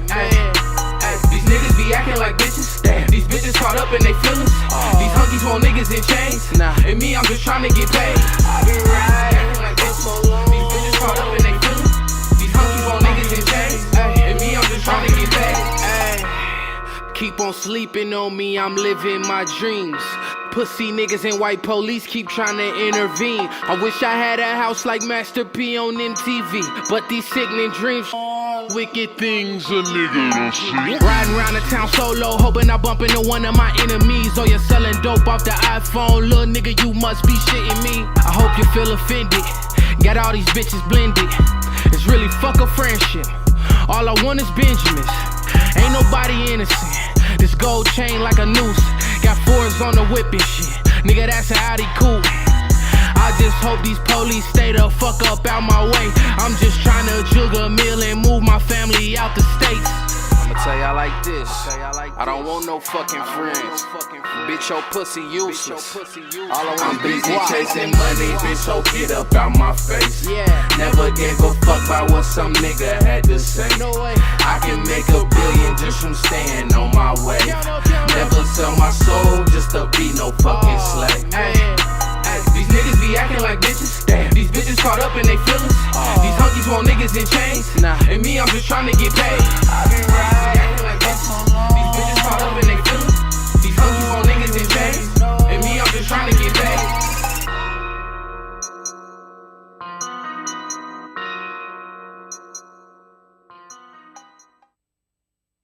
Nice catching that little rhythm there. I fuck with it. Yeah, that's pretty cool. I'd bump it. I wasn't in love with it, but it was cool though. Right, yeah. I don't really have anything real negative to say about it.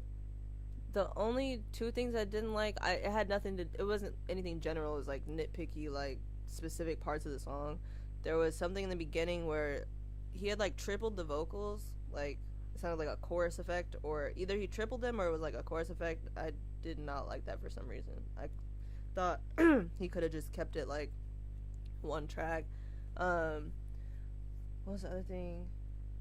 Oh, that like strange like na na na na like in the background at the end of the hook. I didn't know what he was saying. Oh, you didn't know what he... Okay, I thought you were gonna say that you didn't like it, but you just didn't know what he was saying. I was just kind of confused by that part. I felt like it added something to it, but you're right. I have no idea what he was saying. The energy just kind of like switched at the end of the hook. It did. It does.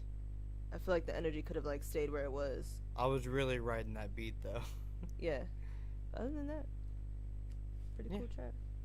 Yeah. I mean, I don't really have any real critique for it. Like, You I think just it's want fine. your wings. I'm getting there. I'm really honestly getting to the I just want my wings. You're like, I'm I getting, have nothing to say. I drank all that coffee and I'm tired because I just want wings. Let me take a drink of coffee. That and the other part of me was thinking about like, what am I gonna do for like the last song? You know what I mean? I don't know what to do. There's a lot of songs to choose from, and normally I would just choose like whoever's watching and just like, you know, play their song. But like a lot of people are watching that still have songs like that they've submitted. So first one to comment their song that I haven't played yet, that's what we'll play, and then we'll play Ridley, and then we'll be done. So go, go. Whoever gets it first, you get your song, and then boom. Oh, type it fast. Oh, I can feel it coming. Who's gonna hit it first? Who's gonna get it first? Who's gonna get their song played? This is gonna be the last one, cause I'm hungry. I'm hungry. Oh, Mom's on. Look at you. Look at you. He knew that I would know. Mom's on Welfare 1. Mom's on Welfare 1. Oh, I was like, what is Mal? But see, now, he knew I would know. Brian's smart. Brian Carney's smart because he knows by doing that I would catch Mom's on Welfare. He got it. Now is not the time. He even picked a song for me. I was going to be like, yeah, but now I have to pick between two songs. But he even picked the song. Right on. Right on. Right on. Brian, while I'm typing this out, you should tell us where Moms on Welfare came from. Like the name, like why'd you come up with Moms on Welfare?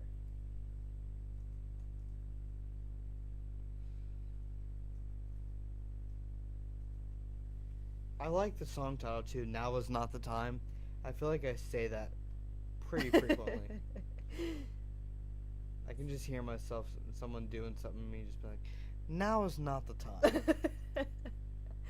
Shut your mouth. Shut your mouth. Shut your mouth. Shut your mouth. Alright. Should be downloaded by now. I don't know if this is about to be like a clowning song or like a serious song. I don't know. I think a little while ago it said something about like it would be like if you want to party or if you want to turn up or get hype or whatever, play Now Is Not the Time. If you want to get deep, play the other one. But I could have them switch. He says Moms on Welfare was created in a small white trash town where everyone's mom was on welfare. Oh, it's pretty straightforward. All right. Well, hey, now is not the time.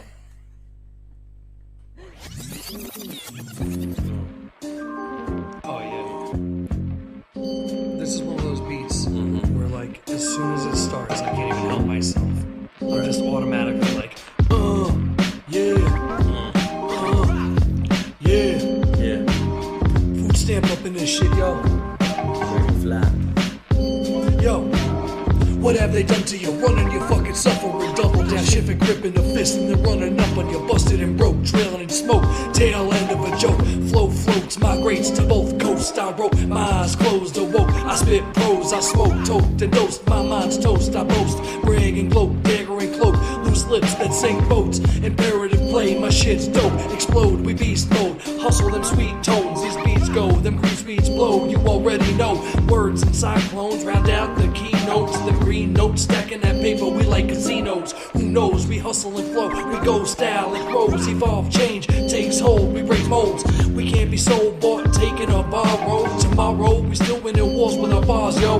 The game is ours, taking charge, raise alarms, take up arms, it's on. Hear the tracks that we've been ripping on. A new day, it is the dawn of the welfare mall. Can't crowd around on the space that we've been living on. Dripping on glow sticks, I'm sure you noticed. My flow sick, feeling myself, bumping my own shit. I own this, you ain't even close and you know this. But hold this, let's hear from Dragonfly Jones shit.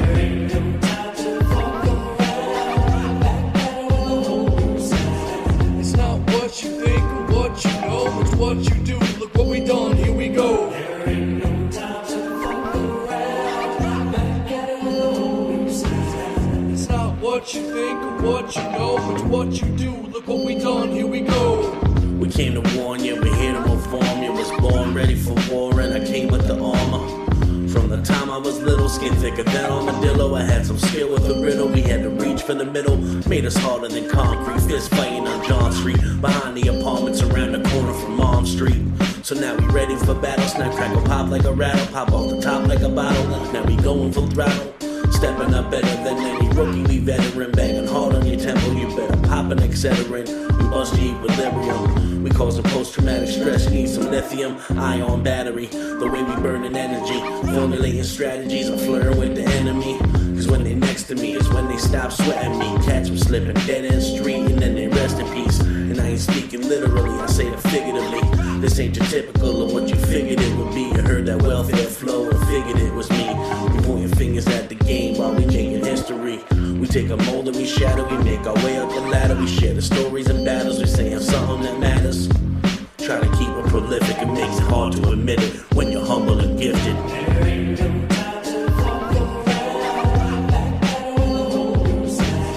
It's not what you think or what you know, it's what you do. Look what we done, here we go.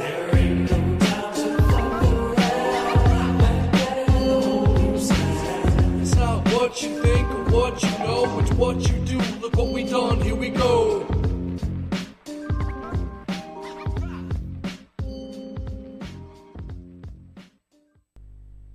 So first of all, Mom's on Welfare.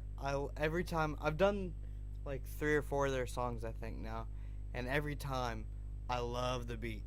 I love the beat. It's so like old school and just comfortable and just like it just rides. Yeah. Like you could take all the vocals off of this, and I would have sat there the whole time, just vibing out to that beat. You know what I mean? Another thing I don't like is the mixing. Man, just a solid mix would make this song just like right there. Like cause like they do that similar, like that little refrain that was in there a couple times. It's not really a hook, but they throw it in there to kind of separate the parts out. I love that. I love it. It just needs a better mix, and they do similar things on their other songs. And I'm always just like, man, a solid mix would make this song a pretty solid song. And it would really help their lyricism shine, because they do have really interesting rhyme schemes, and some of their other songs they have really interesting bars and concepts and wordplay and phrases and everything. Like they've got cool stuff to say, and a lot of times they say it in a cool way, although their delivery can be a bit lackluster. You know what I mean? Like they don't sound overly enthusiastic. They're just sitting here spitting the bars on it. You know what I mean? I liked the second guy better than the first. I just liked his voice better. It was like more fitting for the beat, I think. Yeah, I could see that. The first guy kind of sounded like he was in the booth going like this a little bit. I agree. But like you said, they had some really cool lines in there, some really cool cadences and flows. I like that. What else was I gonna say? It was just on the tip of my tongue. I like the way that the first dude puts his bars together. Like it just like rolls off the tongue. Like I don't know. I like the second guy for his voice and his delivery more, although I still think it can be better. But I like the first guy for his writing. Like the way that he puts words together and the way that they sound together and bounce off of each other. Like he's the type of person, like what I'm about to say is not going to make any fucking sense, but I hope you get the idea. He's the type of person that would be like, and I stop, drop, flop, switch it around and block, like, you know what I mean? Like the flopping, all the, like, he'll just put stuff together where I'm like, rhyme schemes, super rhyme scheme type, really cool rhyme schemes, like similar to the way someone said that they had heard a Biggie influence, and the only place I see a Biggie influence is the way that he puts his rhymes together, because Biggie would do that. Biggie has like a bunch of shit that just like rhymes together, and then some more shit, and then it comes back, and then I love the way Biggie rhymes. I didn't get Biggie I didn't hear Biggie when he did it, but I could, if I had to make a connection, that would be my only connection. And even then, it's like I'm stretching a little bit to get there. I heard the first guy sounds like my neighbor. My neighbor has been rapping for like 20 years, but just like as a hobby, you know what I mean? He's got a family. He does the family thing. And to be honest with you, I actually have him on my crib project. Ash Matthews crib. We're getting there. We're getting there. We're so close to getting the recordings. They're almost done, almost all together, and then we can move into mixing, and then that's when the real magic starts coming together. Be on the lookout. Anyway, he's on it, and the first dude like has the same voice. I'll have to show you later. It's like the same voice as the dude. Anyway, we're coming up on 2.5 hours. Jeez. Yeah. So, what song would you like me to play of yours? We probably could have discussed this in like the hour that we were here before we started the show, or the 45 minutes we hung out before we even got here, but we didn't. So let's play 3 a.m. 3 a.m. Yeah. Interesting choice. I was kind of hoping you were gonna pick Calvary or Tragic, but we could do 3 a.m. Is that on Spotify? Or is that on? Okay. I thought so, but I wasn't sure. So if you guys want to hear this song later, you can go to Spotify and type in Ridley Victoria and go to her artist page, and right there at the top is Tragic, which is a song that's really good. But if you scroll down towards the bottom, you'll see a few singles like Tragic, Checkmate, 3 a.m., which you're about to hear, and Calvary. And a few others, it looks like. But we're going to play 3 a.m. So let me type in the text first. Real quick, plug yourself while I do this. Who, me? Yeah. This is 3 a.m., produced by Sil Messi, a producer and rapper from Chicago. And this is just a single I dropped. When did I drop this? Was this January? 2017. So are you sure? It says 2017. Oh. So it must have been December, maybe? Probably December, yeah. That sounds about right. Alright, here we go. Oh, wait, I didn't put the text up. I just typed it in. This is really Victoria, 3 a.m.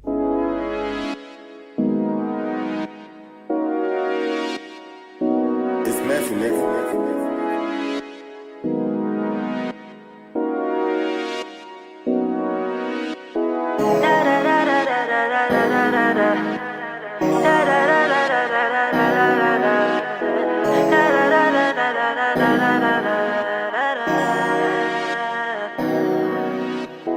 I got some things that I don't want you to see. You dread the day that you start fucking with me, yeah. But you intrigue me to a certain degree. Can't keep my fingers off your anomaly. I got some feelings that I keep deep inside, I got some shit that's impossible to hide. I can't fathom all the things I want you to be. Please go outside your box and inside of me. Inside of me. Inside of me. Inside of me. Inside of me. Inside of me. Inside of me. Inside of me. Inside of me. Falling from the sky. Your body's got me high. 3 a.m. and I'm about to go crazy. Ain't so cold, but the sex is amazing. No idea what the fuck you done to me. Eyes closed shut, but you're seeing right through me. 3 a.m. and I'm about to go crazy. 3 a.m. and I'm about to go crazy. You wanna know what's lying under my clothes? Whispers in my ear and kisses on my nose. Got me here wondering how this shit's gonna go. I got a feeling that you already know. Take me to a place where we can really go there. Sweet nothing sounding like a symphony. Please go outside your box and inside of me. Inside of me. Inside of me. Inside of me. Inside of me. Inside of me. Inside of me.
That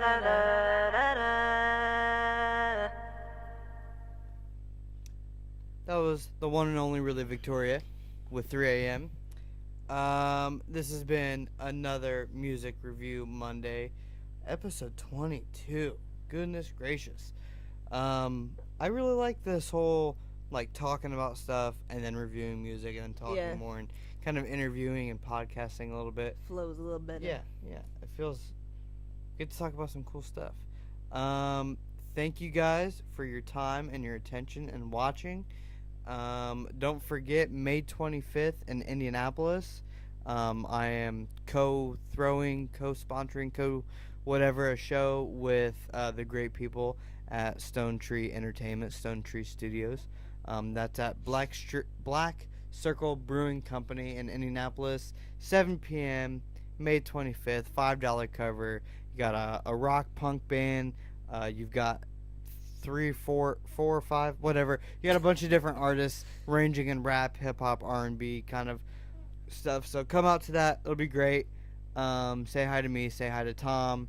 Oh, yeah, and how could I forget? My host is the one and only Christian Taylor, so hopefully he roasts a couple people while he's up there like he did at the last show, because it was hilarious. And we got DJ Carl on the ones and twos. If you don't know DJ Carl, he's a DJ from Dayton, works here at Razdabar, which if you want to come record or you need something mixed, mastered, hit me up. We can do some stuff here at Razdabar. DJ Carl is an amazing DJ. He's the best, so I'm excited for him to be on the ones and twos there. Anyway, it's been fun. It's been real fun. Remember, don't start no shit, won't be no shit. Thank you. Love you. Peace. I'm glad you watched the whole thing, Cody. Alright, love you guys. Peace out.